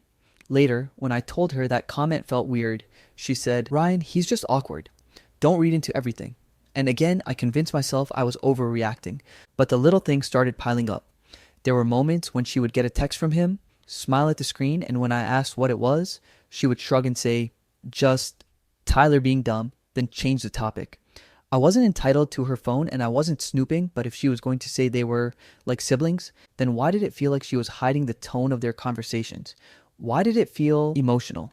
Not romantic, exactly, but too familiar in a way she claimed they had grown past. One night, we were out getting drinks with some of her friends, and one of them, after a few margaritas, said, "Honestly, Mia, you and Tyler were insane together, but you were also so cute. I don't know how you guys stayed apart this long." She said this right in front of me. Mia went stiff for a second and quickly changed the subject, but the damage was done. It wasn't just history, it was legacy, and it was looming over every part of our relationship. I didn't confront her that night, but on the drive home, I asked as calmly as I could, "Do you still have feelings for him?" She almost laughed. "Ryan, come on, no, it was years ago. You know I'm with you." She sounded sincere, and I wanted to believe her, so I forced myself to drop it. But the uneasiness lingered like a quiet warning in the background of our otherwise good relationship. Another moment came when we were at her place watching a movie. Her phone buzzed. I glanced at the screen out of reflex, not snooping, just reacting, and saw Tyler's name with the preview, "I miss," before the rest was cut off. Mia snatched the phone so fast it felt like a reflex. "He's drunk," she said immediately. "He texts stupid things when he's drunk." She didn't show me the message. I didn't ask. I just nodded and tried to focus on the movie, but the words "I miss" replayed in my head like a broken record. Miss what? Miss who? Miss her? Miss the past? Miss being with her? I didn't ask because part of me feared I already knew the answer. And even then, I kept telling myself, don't be jealous, don't be insecure, don't be that guy. Mia always framed it in a way that made me feel guilty for questioning it. "Ryan, if you trust me, this shouldn't bother you. If I cut Tyler off completely, it'll feel like I'm letting my past control me. I can't erase people who were part of my life for years." Somehow, she made every reassurance feel like a subtle lecture on emotional maturity. So I backed off. I always backed off. Things were good again for a while. We even started talking about taking a weekend trip together. Something small, maybe Oregon or Vancouver. Just us two without distractions. But every time I thought things were settling into something stable, something else happened that yanked the rug out from under me. Like the time she lied about where she was. Not a big lie, but a strange one. She told me she was going shopping with her friend Lila. Later that evening, when I called to ask how it went, she said it was fine and she bought nothing. Cool. An hour later, I get an Instagram story notification. Lila posted a selfie from home with a timestamp earlier in the day. I asked Mia about it. She said, "Oh, she left early. I stayed out by myself for a bit." Except the timestamp meant Lila never went out at all that day. When I brought that up, she froze for a moment, then said, "I didn't want to tell you because I knew you'd get worked up if you knew I was with Tyler again. We only talked for a few minutes." Again, she did that thing where she acknowledged the wrong thing in a way that made me look like the unreasonable one. "Ryan, you need to stop overthinking every little thing." So I swallowed it down. Again and again and again, I kept making excuses for her, for us, because I actually loved her. She had all the pieces of being the perfect girlfriend, smart humor, emotional depth, passion, affection, yet all those pieces were overshadowed by this one shadow she refused to pull herself out of. Tyler. Always Tyler. It started to feel like I was dating two people, Mia and Mia with her past. And guess which one showed up more often? Still, for some reason, I held on to the idea of our upcoming 1-year anniversary like it was going to magically glue everything together. I planned the whole thing weeks in advance. A rooftop restaurant reservation downtown, a necklace I had custom made with the engraving "Yumi no more past," because I honestly thought that was the direction we were heading. I wanted that night to be the moment things shifted for us, the moment she finally saw that love with me didn't need to be complicated or tangled with old wounds and older flames. I rehearsed what I'd say, how I'd hand her the box, the smile I hoped she'd have, and for the first time in months, I felt optimistic. Like we were finally walking towards something new. I had no idea I was actually walking straight into the most humiliating night of my life. I swear I tried to walk into our anniversary night with the cleanest slate possible, pushing aside every insecurity, every half-truth, every weird moment that had bothered me the past year, telling myself that tonight would be about us, about who we were trying to become, not who we had been or who had been lingering around the edges of our relationship like a ghost refusing to move on.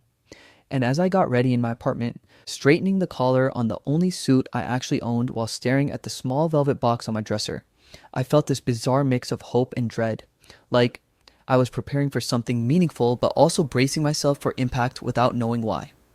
The custom necklace inside felt like the most symbolic thing I'd ever bought. The engraving, "Yumi no more past," echoing my desire to finally close the chapter that never stopped interfering with us.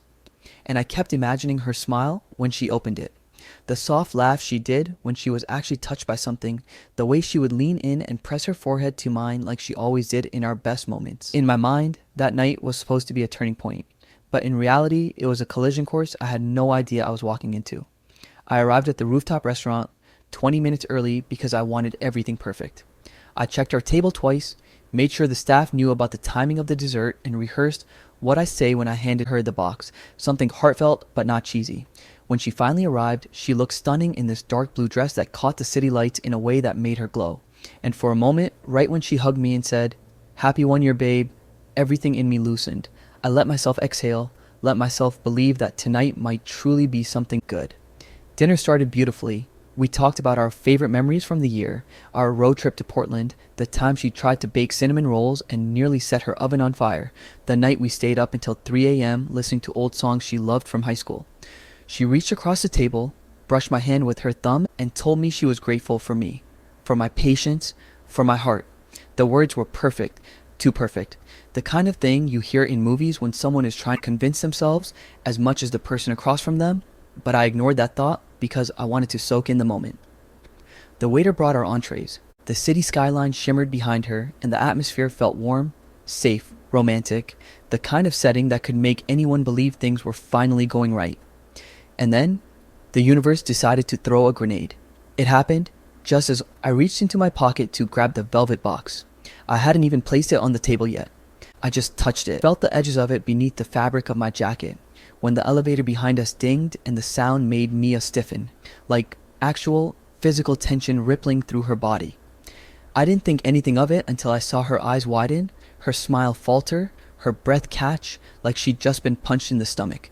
I turned around, and there he was, Tyler, red-faced, furious, breathing like he'd sprinted up the last flight of stairs instead of waiting for the elevator to finish its job. He looked like a storm given human form, eyes wild, jaw clenched, and the moment he spotted Mia, his expression twisted into something between betrayal and desperation. The restaurant went silent in that strange, collective way it does when everyone senses drama brewing but doesn't want to be caught staring too obviously. He didn't walk toward us, he stormed, every step loud, deliberate, echoing off the marble floor. Mia whispered, "Oh my God," under her breath, but not in a way that suggested she was shocked he was here. More like she was shocked that whatever she'd been hiding was finally catching up to her. I stood up slowly, confused, trying to process what was happening, and before I could open my mouth, Tyler slammed his hand on our table hard enough that our wine glasses shook and said, loud enough for the entire rooftop to hear, "Mia, what the hell is this? Seriously? You told me tonight was our night. You said you'd talk to him after. You said you'd figure things out. What is happening right now?" The world froze. My heart didn't just drop, it imploded. Mia's face drained of color so fast it was like watching someone lose their soul in real time. "Tyler, stop," she whispered. "Not here." She sounded terrified. Not of him, but of what was coming out of his mouth. "No," he snapped. "You don't get to hide this. You said you were confused. You said you still loved me. You said you just needed time." He pointed at me like I was a footnote in the disaster that was unfolding. "You told him you were healing from your past while telling me we were working things out. What kind of game are you playing?" Every person in the restaurant stared. Couples stopped eating. A waiter mid-pour froze with a bottle of wine suspended in the air. Someone near the bar whispered, "Holy shit!" My body felt numb, like all my nerves had gone offline. I turned to Mia, waiting, begging silently for her to deny it, to say Tyler was lying, that he misunderstood, that something, anything, wasn't what it sounded like. But she didn't. She looked at me with this expression that was part guilt, part panic, part silent plea for me not to walk away before she could spin her version of the truth. "Ryan," she started, "I can explain." "Explain what?" Tyler exploded. He pulled out his phone like he'd been waiting for this moment for weeks. "Explain this?" He opened a string of messages. I could see Mia's name at the top, her photo smiling mockingly from the screen, and he shoved it practically in my face. I didn't want to read it, but my eyes had already caught the first few lines. "I miss you too. I'm just not ready to give up what we had. Ryan doesn't understand me the way you do. I need to figure out what my heart wants. Tonight, I'm telling him the truth." I felt everything inside me break at once. It wasn't anger at first. It wasn't even betrayal. It was this crushing, suffocating disbelief that someone I had given so much trust to, someone I defended even against my own doubts, had been stringing me along like a safety net while she emotionally lived in two relationships. Mia finally stood up, tears in her eyes, and grabbed Tyler's arm, hissing, "Why are you doing this? You promised." "Promise what?" I cut in, my voice barely above a whisper, but sharp enough to slice through whatever she thought she could salvage. She turned to me, eyes glossy, lips parting as if she could reach into the air and pull back the words Tyler had already unleashed. But it was too late. The truth was out, and nothing she could say would rewrite it. Ryan, I swear it wasn't what it looked like. I was just confused. I didn't want to hurt you. The excuses spilled out immediately, like she had rehearsed them. Tyler scoffed so loudly, people jumped. Not hurt him? You spent a year keeping both of us on the hook. You told me you were coming back. You told him you were healing. You lied to both of us. She shot back at him. Because you never let me go. You kept showing up, texting, calling. You wouldn't move on. And you kept answering, he yelled. You kept saying you needed time. You kept telling me you loved me. The word loved felt like a knife twisting in my chest, and in that moment, all the little red flags I had ignored, all the strange lies, all the moments that made me uneasy, it was like they were lined up in front of me, forming one big neon sign screaming, she never let him go, she never let you in, she just let you believe. She did. The restaurant manager appeared, nervously trying to calm things down, but neither of them cared. They were too lost in their explosion, their toxic loop finally playing out in public for everyone to witness. People watched with open mouths, some whispering, others shifting uncomfortably. And there I was, stuck between them like I had been unknowingly all year. A bookmark in the middle of their unfinished story, and something in me just snapped quietly. I didn't raise my voice. I didn't lash out. I didn't throw anything or tell her off in front of everyone. I just reached into my pocket, pulled out the velvet necklace box, and placed it gently on the table between us. Mia's eyes widened with recognition, hope flickering across her face like she thought this somehow meant we were still salvageable, that I was choosing her despite everything. Ryan, please, she whispered. Tyler looked confused, then annoyed, then weirdly sympathetic. I didn't say a word. I opened the box just enough for her to see inside. No necklace, no gift, just a folded note with the words I'd rewritten 10 times at home, because I kept hoping I wouldn't have to use it. I deserved honesty, not entertainment. Her breath hitched, her hand trembling as she reached for it, but I stepped back before she could touch me, before she could beg, before she could lie her way into one more moment of my patience. We're done, I said quietly. Not dramatic, not loud, just final. And then I walked away. I didn't look back, not even when I heard her chair scrape against the floor, not even when she called my name, not even when her voice cracked so loudly the entire restaurant flinched. I kept walking through the rooftop doors, down the stairs, out into the cool night air that smelled like rain and heartbreak. I walked until her voice faded into the background noise of the city. I walked until my chest felt like it could actually expand again. I walked until the only sound left was my own footsteps on the pavement. And when I finally stopped, leaning against a brick building near the parking garage, everything hit me. Every lie, every manipulation, every time she made me feel guilty for doubting what she knew damn well she was hiding. I didn't cry. I didn't rage. I just stood there, emptied out, realizing I had been loving someone who loved the attention of being loved more than she loved me. My phone buzzed. Mia, then again. Tyler, then again. Photos, calls, begging, apologies, explanations, excuses. I turned it off. And when I finally opened my car door, the weight of the velvet box I no longer carried felt like the first step toward finally freeing myself from a story I never asked to be part of. I drove home without looking back once. I woke up the next morning thinking maybe the universe would give me 5 seconds of peace. But the universe basically laughed in my face because the moment I opened my eyes, my phone was glowing like a bomb about to detonate. Missed calls from Mia, messages from Tyler, and notifications from friends who had apparently turned into reporters overnight. And for a minute, I just stared at everything without touching the screen because it felt like opening any one of those messages would drag me right back into the hellfire of last night. But eventually, I exhaled, grabbed the phone, and started reading. Beginning with Mia because she had sent the longest list of messages that looked like someone typing while spiraling. Paragraphs of, please talk to me. I made a mistake. You don't understand. It wasn't like that. And I'm begging you. And at first I felt nothing except exhaustion, like my emotions were too bruised to react anymore. But then I noticed how her explanations kept contradicting themselves. Within the same breath, 1 second she was saying she and Tyler hadn't talked in months. The next second she was saying they only met to get closure. And then 2 messages later, she was saying she pushed him away, but he kept showing up and she didn't know what to do. And I remember thinking, do you even hear yourself? But I didn't reply. Not because I didn't want answers, but because I knew if I responded in that moment, everything I said would come from a place of raw pain. And I wasn't going to let her twist that into another reason to paint me as controlling again. Then, as if the chaos needed a cherry on top, Tyler texted, and not with an apology either. No. He had the audacity to send me this long message saying we needed to talk as men, that he never meant for it to go down like that, and that we should team up to understand what Mia is really doing. Team up? With the guy who walked into my anniversary dinner like it was a WWE entrance and dropped a bomb in the middle of the room? I just stared at the message, wondering what dimension this man was living in. But I didn't reply to him either, because honestly, the more I read, the more I realized these two weren't just messy, they were operating on a level of delusion that deserved its own Netflix documentary. Instead, I put my phone face down and tried to breathe for the first time since the restaurant, but that peace lasted maybe 10 minutes before my friend Jenna called me with the kind of voice that told me she wasn't going to hang up until she delivered whatever information she was sitting on, and she immediately launched into it, telling me she had talked to one of Mia's coworkers who apparently knew more than she ever wanted to know. And suddenly I was being fed details that felt like someone tearing duct tape off my skin, that Mia had been venting for months about how overwhelmed she was. But not because of our relationship, but because she couldn't decide what she wanted. That she kept going back to Tyler whenever she felt nostalgic, and that she lied to both of us about what she was telling the other, reshaping the story each time depending on who she needed validation from. And the part that made my stomach drop was hearing that she had told her coworker she felt guilty because she knew Tyler wasn't good for her, but she also wasn't ready to let go of the version of herself she had been with him. And that word version hit me like a truck because it made everything suddenly fit together in the worst way.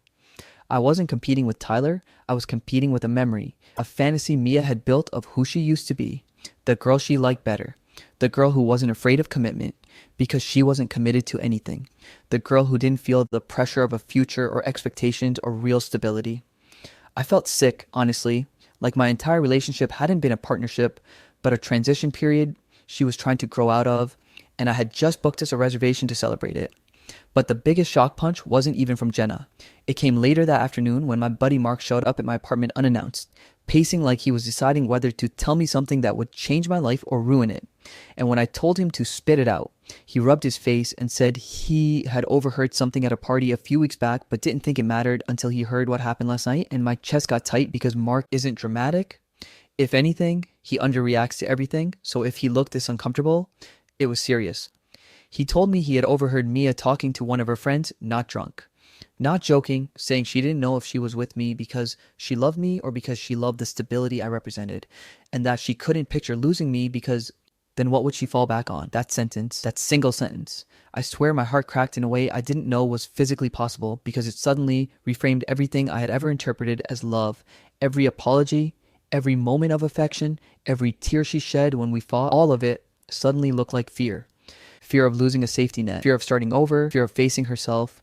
And I realized I had never been her partner. I had been her life raft, something she clung to when she felt lost, but resented when she felt trapped. And just when I thought I had hit emotional capacity for the day, another piece of information surfaced, this one from one of Tyler's friends of all people, who apparently had no loyalty to either of them because he messaged me out of nowhere saying he needed to clear his conscience. And he told me Mia had been the one reaching out more than Tyler ever did. That she would disappear for a bit and then suddenly text him with some emotional monologue about how she missed who she used to be, and that Tyler honestly thought she was going to leave me for him at one point because she kept feeding him mixed signals. And hearing that made something inside me break in a different way. Not the heartbreak from before, but this strange, hollow clarity, like the fog finally lifted and revealed a landscape I should have seen months ago. The truth wasn't just that she cheated or lied.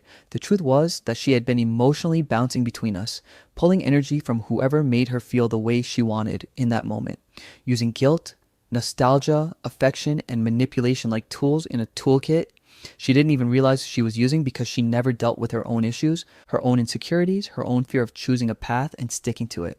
She didn't want Tyler. She didn't want me.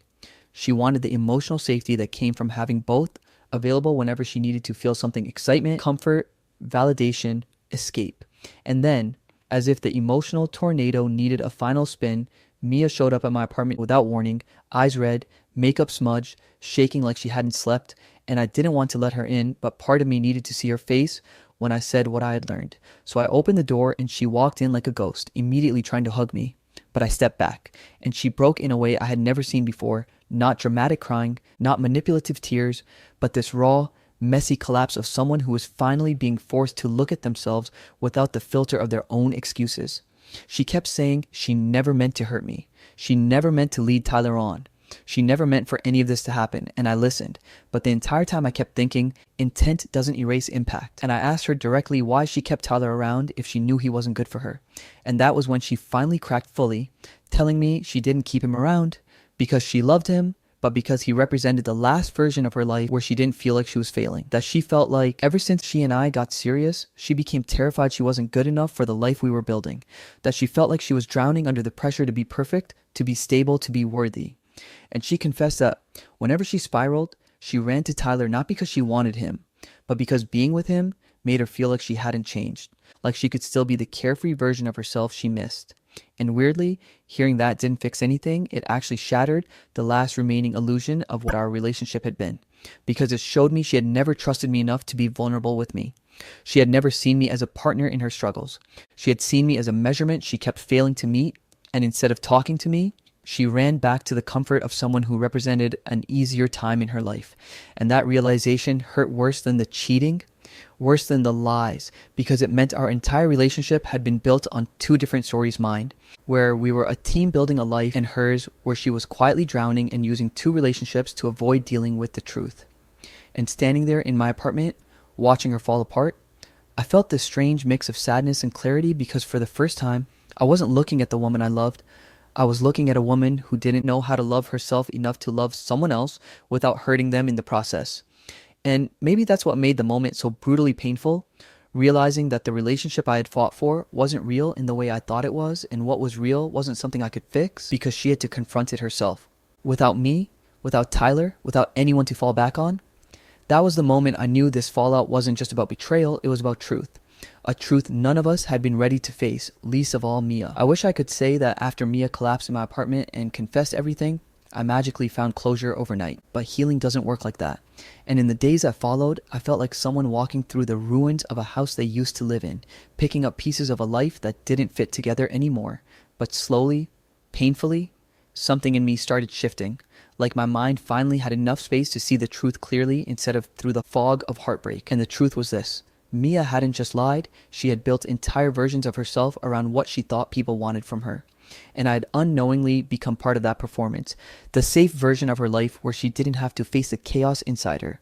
While Tyler had been the reckless version she clung to when she felt like slipping into nostalgia, and that realization didn't soften the hurt, it sharpened it.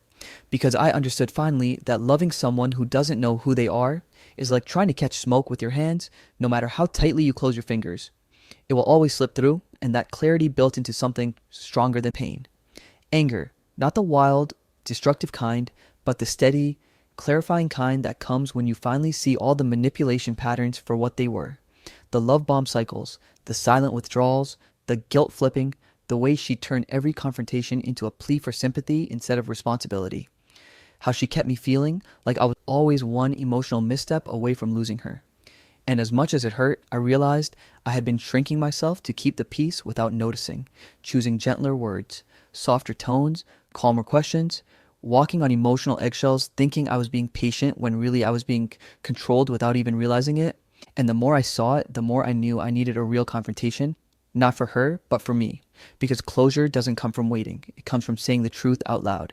Even when your voice shakes, and ironically, Mia was the one who asked to meet again, sending a message saying she needed to give me the whole truth. And normally that would have sent me into anxiety spirals, but this time I felt strangely steady. Like whatever she was about to say couldn't hurt more than what I had already lived through. So I agreed to meet at a quiet park during sunset.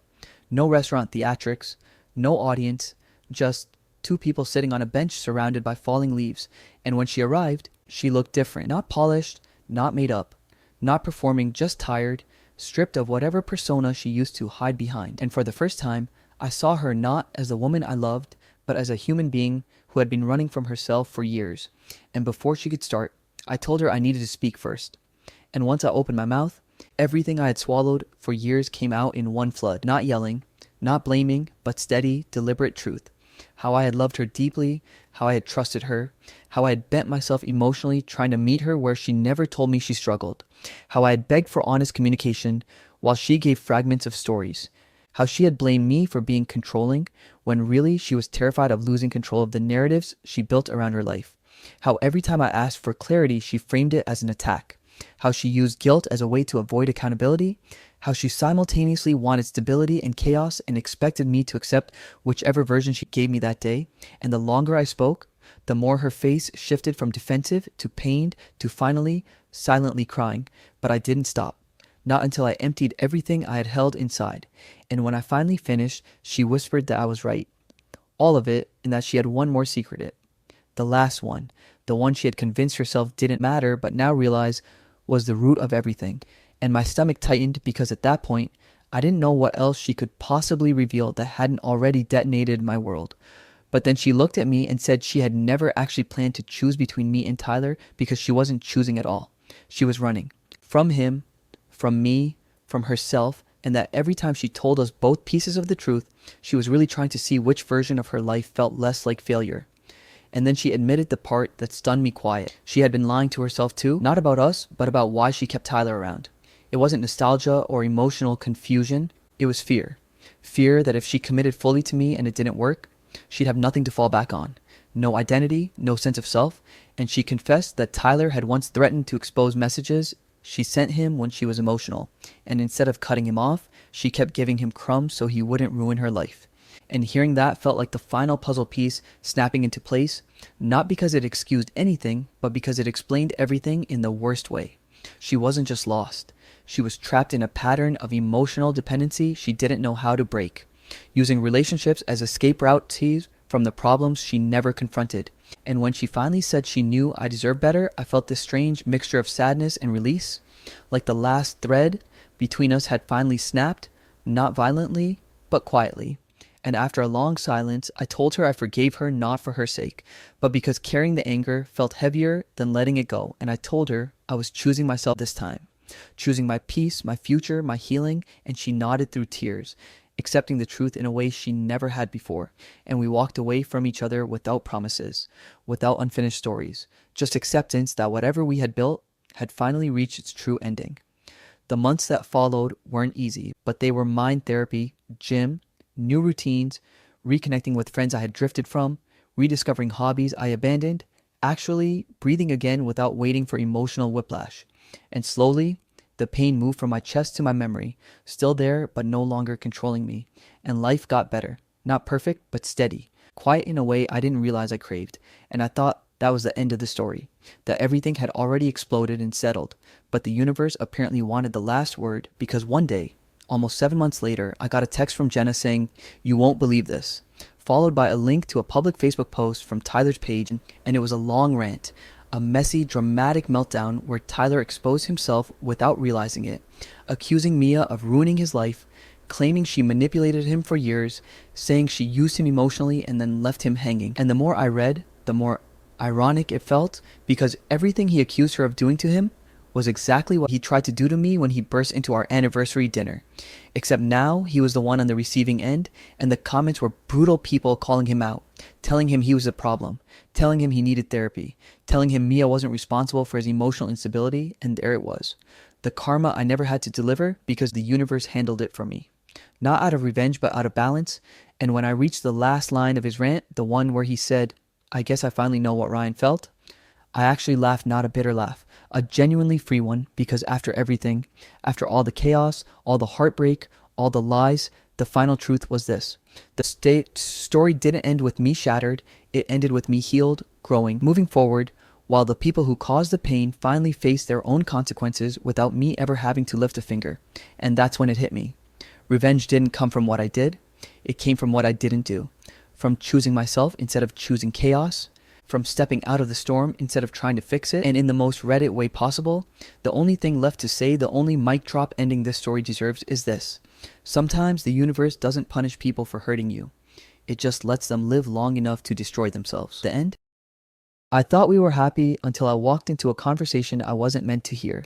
I still remember the exact feeling in my chest that morning, the kind where you wake up lighter than usual, not because anything magical happened, but because for once, everything in life felt aligned, like the universe finally gave me a break after months of nonstop grinding on the city bridge project my team and I had been killing ourselves over. We finished ahead of schedule, which almost never happens in engineering, and I left the site feeling like I just stepped out of a movie scene where the hardworking protagonist finally gets his moment of calm. And with that energy, I thought, let me go surprise Emily. She's been stressing lately. This will make her day, because for 3 years, she wasn't just my girlfriend. She was the person whose laugh could fix me even on my worst days. The person I pictured when I imagined a home, holidays, a future, everything. So I stopped at the flower shop on Michigan Ave, grabbed the pink tulips she always said reminded her of spring trips with her mom, then swung by her favorite bakery to pick up that ridiculous chocolate raspberry tart she claimed tastes like heaven, but also like guilt.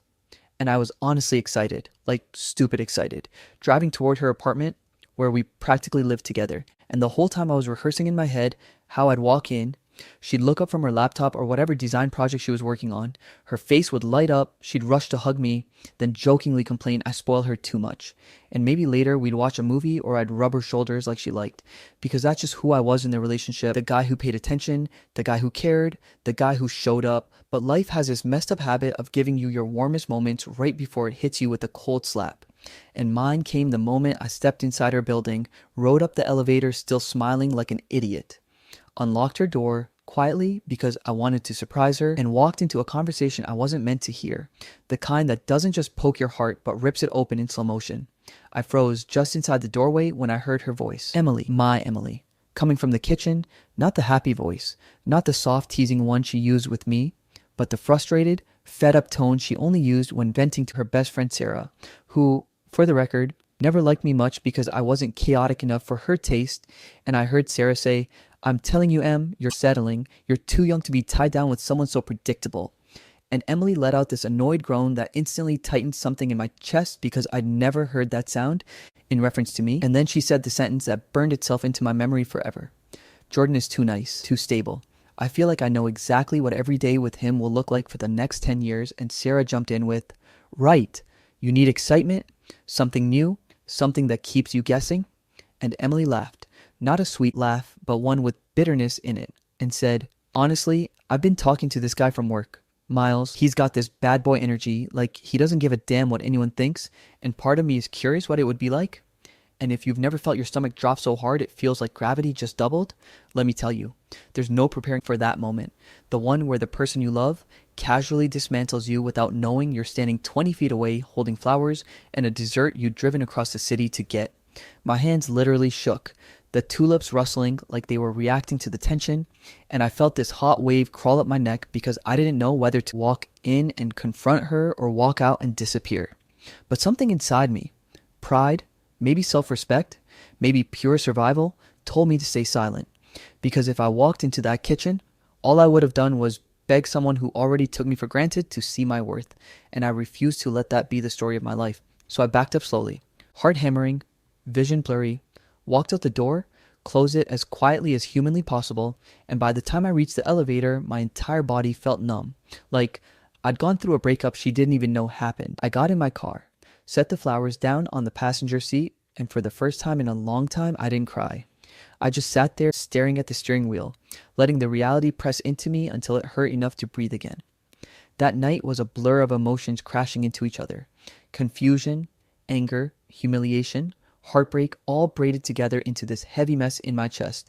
Because how do you even process the idea that someone you were planning a future with was daydreaming about someone else's bad boy energy, while you were driving around the city thinking about how to make her smile?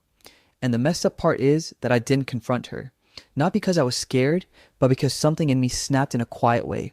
A way that whispered, "I'm done being taken for granted." And I realized that I'd spent 3 years trying to be her safe place while she was out there wondering what danger might feel like.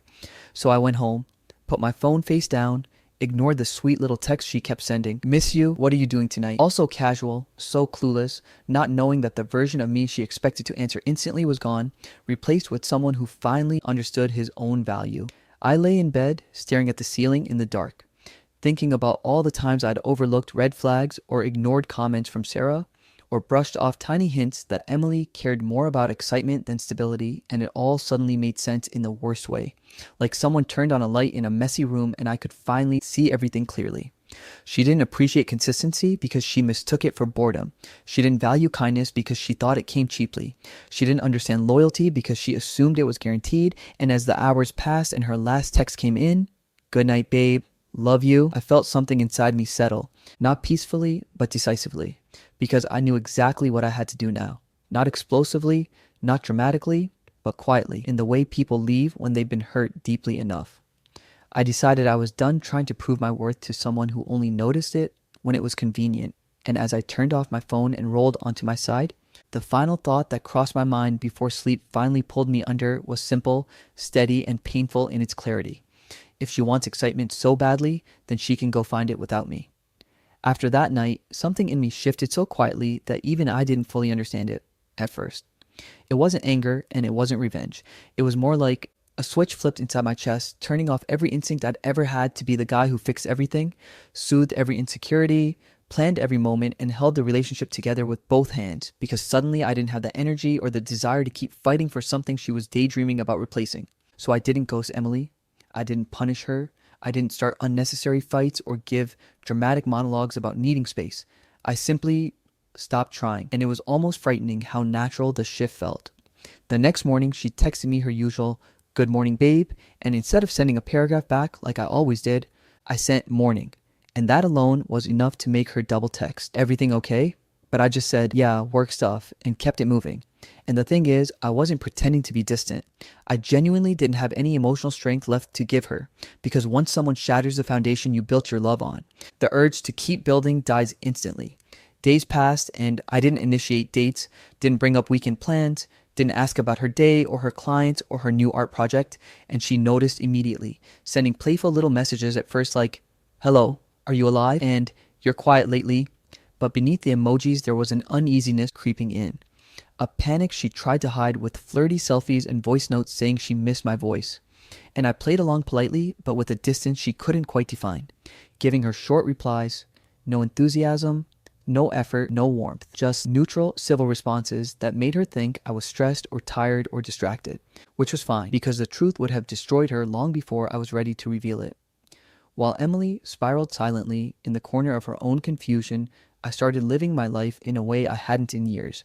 Not for her, not around her, not under the weight of her expectations, but entirely for myself. Hitting the gym after work with my coworker Ethan, feeling muscles burn in a way that made me feel alive again, spending time with friends I drifted from, rediscovering hobbies I'd neglected, like sketching and cycling along the river trail, even picking up extra shifts at work because my mind felt clearer than it had in months, which ironically led to my boss pulling me aside one afternoon to tell me he wanted to recommend me for a lead engineer position on an upcoming project. Everything in my life seemed to be growing except my relationship with Emily, which was quietly dying without a single fight. Not a fiery explosion, but a slow suffocation she couldn't name. And the more distant I became, the more desperate she grew. Asking if I wanted to come over, offering to cook, sending me long emotional messages about missing my energy, my presence, us. But every time she tried to pull me close, something inside me stepped back even further because I knew it wasn't real love she wanted. It was reassurance, control, comfort, the familiar routine she once called predictable, but now clung to like oxygen. Meanwhile, Sarah, the chaos fairy on her shoulder, kept whispering poison into her ear, telling her I was being boring again, that I was probably just in one of my nice guy moods, that I wasn't losing interest. I just had no personality to begin with. And Emily, instead of questioning the friend who constantly sabotaged her thinking, started leaning into the very thing that ruined us the first time. Miles, Mr. Bad Boy energy from her office, the guy whose entire personality was giving half smirks and pretending he didn't care about anything. And because she convinced herself I didn't care anymore, she flirted with him harder. Subtle at first, staying late at work with him, texting him jokes, talking about his tattoos, letting him drive her home as a friend. And even though I wasn't checking her phone or tracking her moves, I didn't need to. I could feel it in the shift of her behavior, the guilt in her voice, the forced sweetness in her messages, the sudden surge of compliments that felt more like cover-ups than affection. The wild part was that none of it hurt me like it should have, because the emotional knife she stuck in my back weeks ago had already numbed everything. So watching her chase excitement somewhere else didn't sting, it just confirmed everything I already knew. That if someone wants chaos, you can be the calmest storm in the world and it still won't be enough. And while all that mess swirled in her world, mine kept expanding in quieter, healthier ways. One afternoon, after a long meeting downtown, I stopped by this cozy little corner cafe near my office. One of those places with warm lighting and indie music in the background. And that's when I met Lily. Brown hair, freckles, dimples you couldn't miss even if you tried. And a laugh that hit differently than the forced, tension-filled one I'd heard from Emily lately. Because Lily laughed like she meant it. Like she actually enjoyed being alive. And when she asked for my name to put on the cup and I told her Jordan, she said, "Nice name, matches the vibes." which made me laugh because no one had complimented my vibe in months. And what surprised me most wasn't that she was friendly. It was how easy it felt talking to her. She asked what I do. Not a small talk, but because she genuinely seemed interested, leaning on the counter with wide eyes when I mentioned engineering, saying, "So you build the stuff people take for granted every day? That's kinda awesome." And in that moment, hearing someone appreciate me, not for what I gave emotionally, not for romantic gestures, not for being the stable one, but for simply being myself, felt like a breath of air I didn't realize I'd been choking for. Over the next couple of weeks, I found myself stopping by the cafe intentionally, not because I was trying to start anything, but because she made the world feel lighter, asking me how my project was going, remembering details I didn't expect her to, teasing me when I ordered the same drink 4 times in a row, and not once did she play games, give mixed signals, or make me feel like I had to jump through hoops to be worth something. A stark contrast to the emotional gymnastics Emily had unknowingly forced me through for 3 years.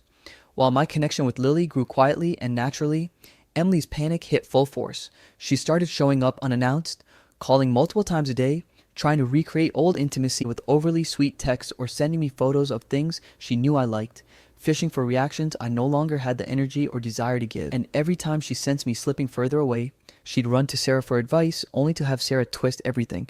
"He's not distant because of you, he's distant because he's boring. He's not pulling away, he's just emotionally flat. Miles is more your type, you said it yourself." And Emily, torn between denial and delusion, listened, convincing herself that maybe I really didn't care anymore, which only made her lean even deeper into Miles for validation, even while still clinging to me for emotional security. And the more she spiraled, the calmer I became, because by then the relationship wasn't a relationship anymore. It was just a limping thing we were both pretending still had legs. Except I was done pretending. The final crack came one night when she showed up at my place with tears in her eyes, voice shaking, asking, "Jordan, can we please talk? I feel like you're drifting away from me and I don't know what I did." And I looked at her, really looked at her, for the first time in weeks, and all I felt was a tired kind of sadness, the kind that comes after you've cried all the tears you had, and I simply said the truest words I'd spoken to her in a long time. "I just need space." By the time everything finally snapped, it wasn't loud or dramatic on my end. It was just another quiet evening where I'd come home from work, dropped my keys on the counter, changed into a hoodie, and sat on the couch scrolling mindlessly while my brain ran on autopilot, the way it tends to when you've been emotionally drained for so long that numbness becomes your default. And then out of nowhere, there was a frantic knocking at my door. Not the normal 3-tap rhythm Emily used to use, but this desperate, uneven banging that made something in me tighten. And when I opened the door, she practically stumbled inside, eyes red, mascara smudge, chest heaving like she'd run the whole way. And before I could even ask what was all wrong, she blurted, "Jordan, I can't do this anymore. Please talk to me." Her voice breaking on every other word as she grabbed my arm with trembling hands, and for a second I just stood there, frozen, because this was the version of Emily I'd never seen before. The girl who always wanted excitement was suddenly terrified of losing the stability she'd once mocked. She kept rambling, saying she felt me slipping through her fingers, that she couldn't sleep, couldn't focus, couldn't understand what changed. And as she spoke, I realized she still had no idea that the version of me she loved was gone long before she noticed the absence. So I guided her to the couch and sat across from her, giving her space to unravel, because if this confrontation was finally happening, I wanted her to get every word out before I lowered the hammer. She started confessing, but not the truth, not the part that mattered.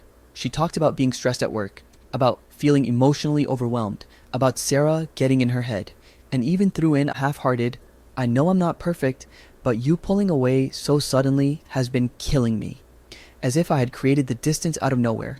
And I listened, silent, calm, watching her dance in circles around the core of the problem, avoiding it like it would burn her, blaming everything except her own choices, until she finally reached for my hand, eyes filled with tears, and whispered, "I just want us back. I'll do anything to fix this." And that's when something in me settled, the moment where the truth stopped being a burden and finally became a boundary. I pulled my hand back slowly and said in the softest, most controlled voice I've ever used, "Emily, I know about Miles." And the way her face drained of color was almost cinematic, the kind of slow-motion panic you only see in movies when the villain realizes the hero knew the whole plan all along. Except in this case, she was the one who set the trap she fell into. Before she could stutter out a lie, I continued, "I know what you said to Sarah. I heard everything." And the moment the words left my mouth, she completely broke. Her hands flew to her face, her shoulders collapsed forward, and this raw, guttural sob ripped out of her like she'd been holding it in for years, and all she could manage through gasping breaths was, "Oh my God, oh my God. Jordan, I swear I didn't cheat. I swear, please, please don't hate me." And she slid off the couch and onto her knees in front of me, like her legs couldn't hold her up anymore, grabbing at my hoodie like she was afraid I'd evaporate if she let go. She kept apologizing over and over, saying she was stupid, insecure, lost, that she didn't mean any of it, that she was just venting, that she would block Miles, block Sarah, quit her job if she had to, completely unraveling in front of me. But the strange thing was, I didn't feel satisfaction, or vindication, or even anger. The heartbreak had already happened weeks ago. Quietly, alone. In my car when I set flowers on the passenger seat and realized the woman I loved was fantasizing about someone else. And by now I was standing in the ashes, not the fire. When I didn't respond fast enough, Emily scrambled for her phone, scrolling through messages, shoving the screen at me in a frantic attempt to prove she hadn't physically cheated, just flirted, just fantasized, just entertained him emotionally. The kind of betrayal that doesn't leave lipstick stains but still shatters trust like glass. And when she saw my expression didn't change, her panic grew tenfold.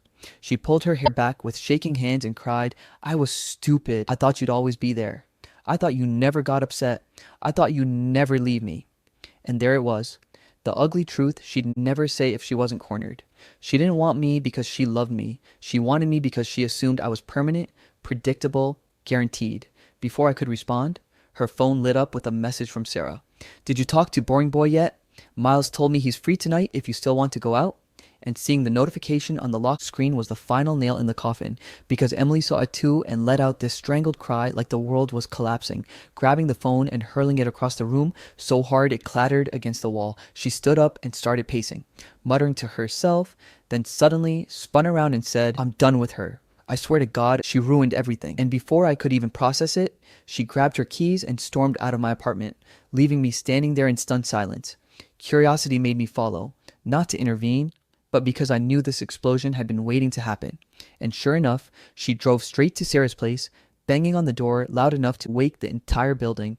And when Sarah opened it with her usual smug smirk, Emily shoved her backwards and screamed, "You destroyed my relationship. You kept telling me to chase excitement, to flirt, to explore. Why did you do that? Why would you push me towards someone else when I already had something good?" And Sarah, being the toxic little storm cloud she was, rolled her eyes and said, "Girl, don't blame me because you're bored. Jordan is a nice guy, but he's predictable. You said it yourself." And that's when Emily snapped, screaming, "I said those things because you convinced me that stability was boring. You convinced me that I needed drama. You told me Miles was exciting." And the drama must have echoed down the hallways, because moments later Miles himself stepped out of an apartment nearby.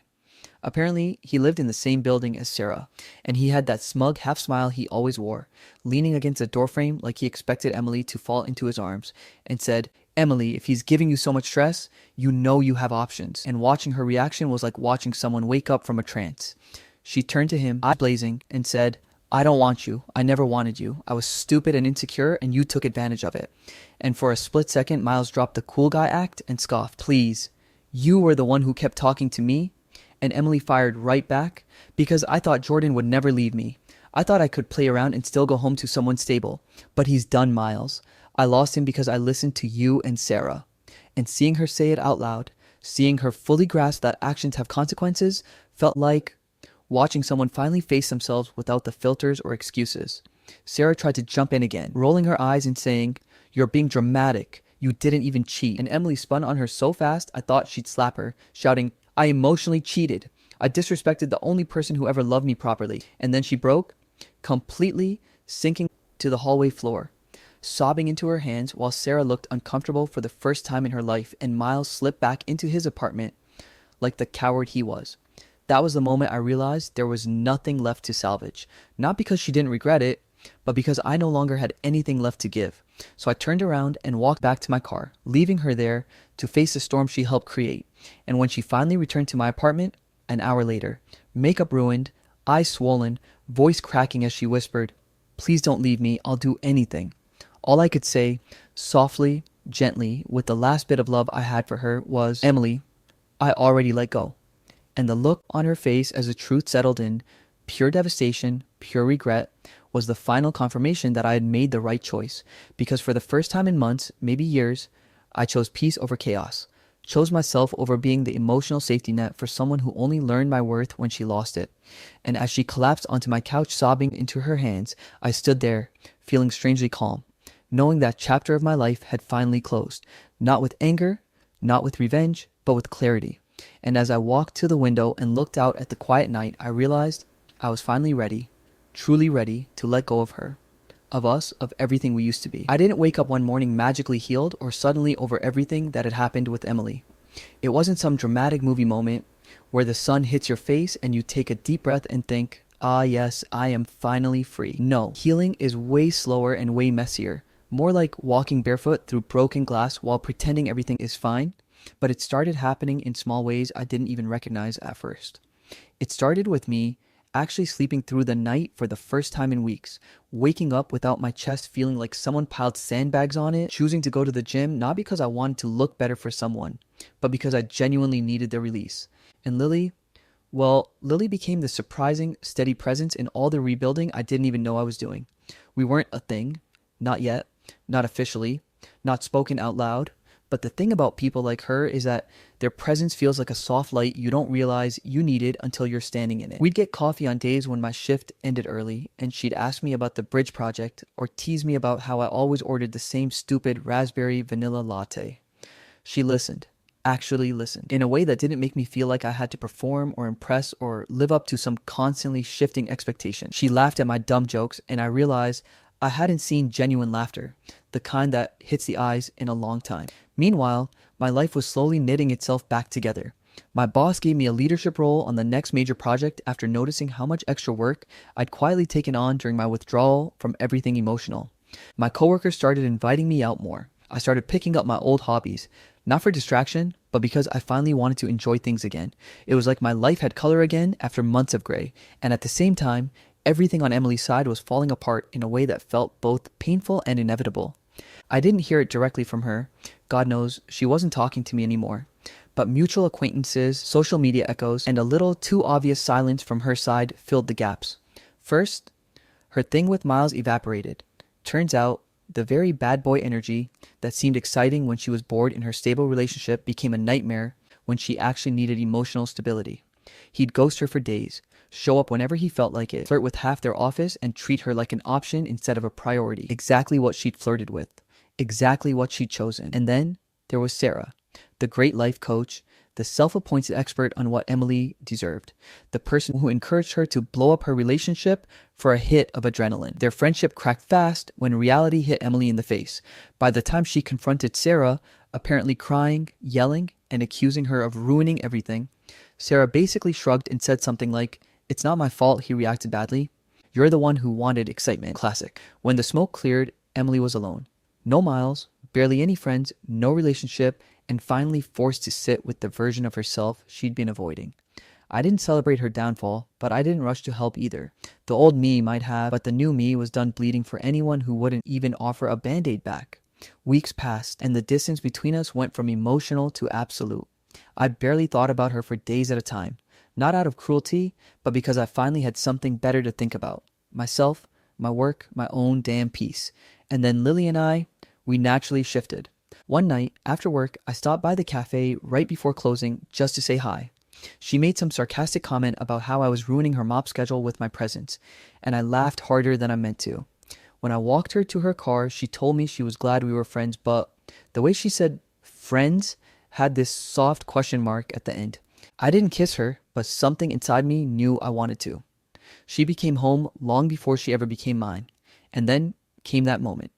The one everyone warned you about, but you never actually think will happen. The moment your ex sees you genuinely, effortlessly happy without them. It happened on a Saturday afternoon. Lily and I were walking out of a farmer's market, laughing about how I refused to try her weird lavender honey drink because it looked like melted soap. I had bags in my hands and she had her arm hooked loosely around mine. Not romantic, but close, familiar, comfortable. And then I heard it, my name. Quiet at first, broken somehow. I turned around and there she was, Emily. Eyes wide, face drained of color, like she'd just seen the moment she'd been terrified of since the day I said I needed space. She walked toward us slowly, like gravity was pulling her instead of choice. Lily looked at me for direction. I gave her a small nod and she stepped a little aside but stayed close. Close enough to show I wasn't alone, but not possessive or dramatic. Emily just stared at me, then at Lily, then back at me, and I swear I saw 1,000 realizations hit her all at once. Jordan, she whispered, her voice cracking. I didn't know, I didn't think. She looked like she wanted to collapse and run away at the same time. You look happy. There was this tiny crack in her voice on the last word. I wasn't cruel. I didn't shove happiness in her face. I just nodded. I am, I said honestly. That alone made her flinch like I'd slapped her. She swallowed hard and took a shaky breath. I finally understand what I lost, she said, tears spilling, but her voice steady enough that I could tell she'd rehearsed this moment in her head 100 times.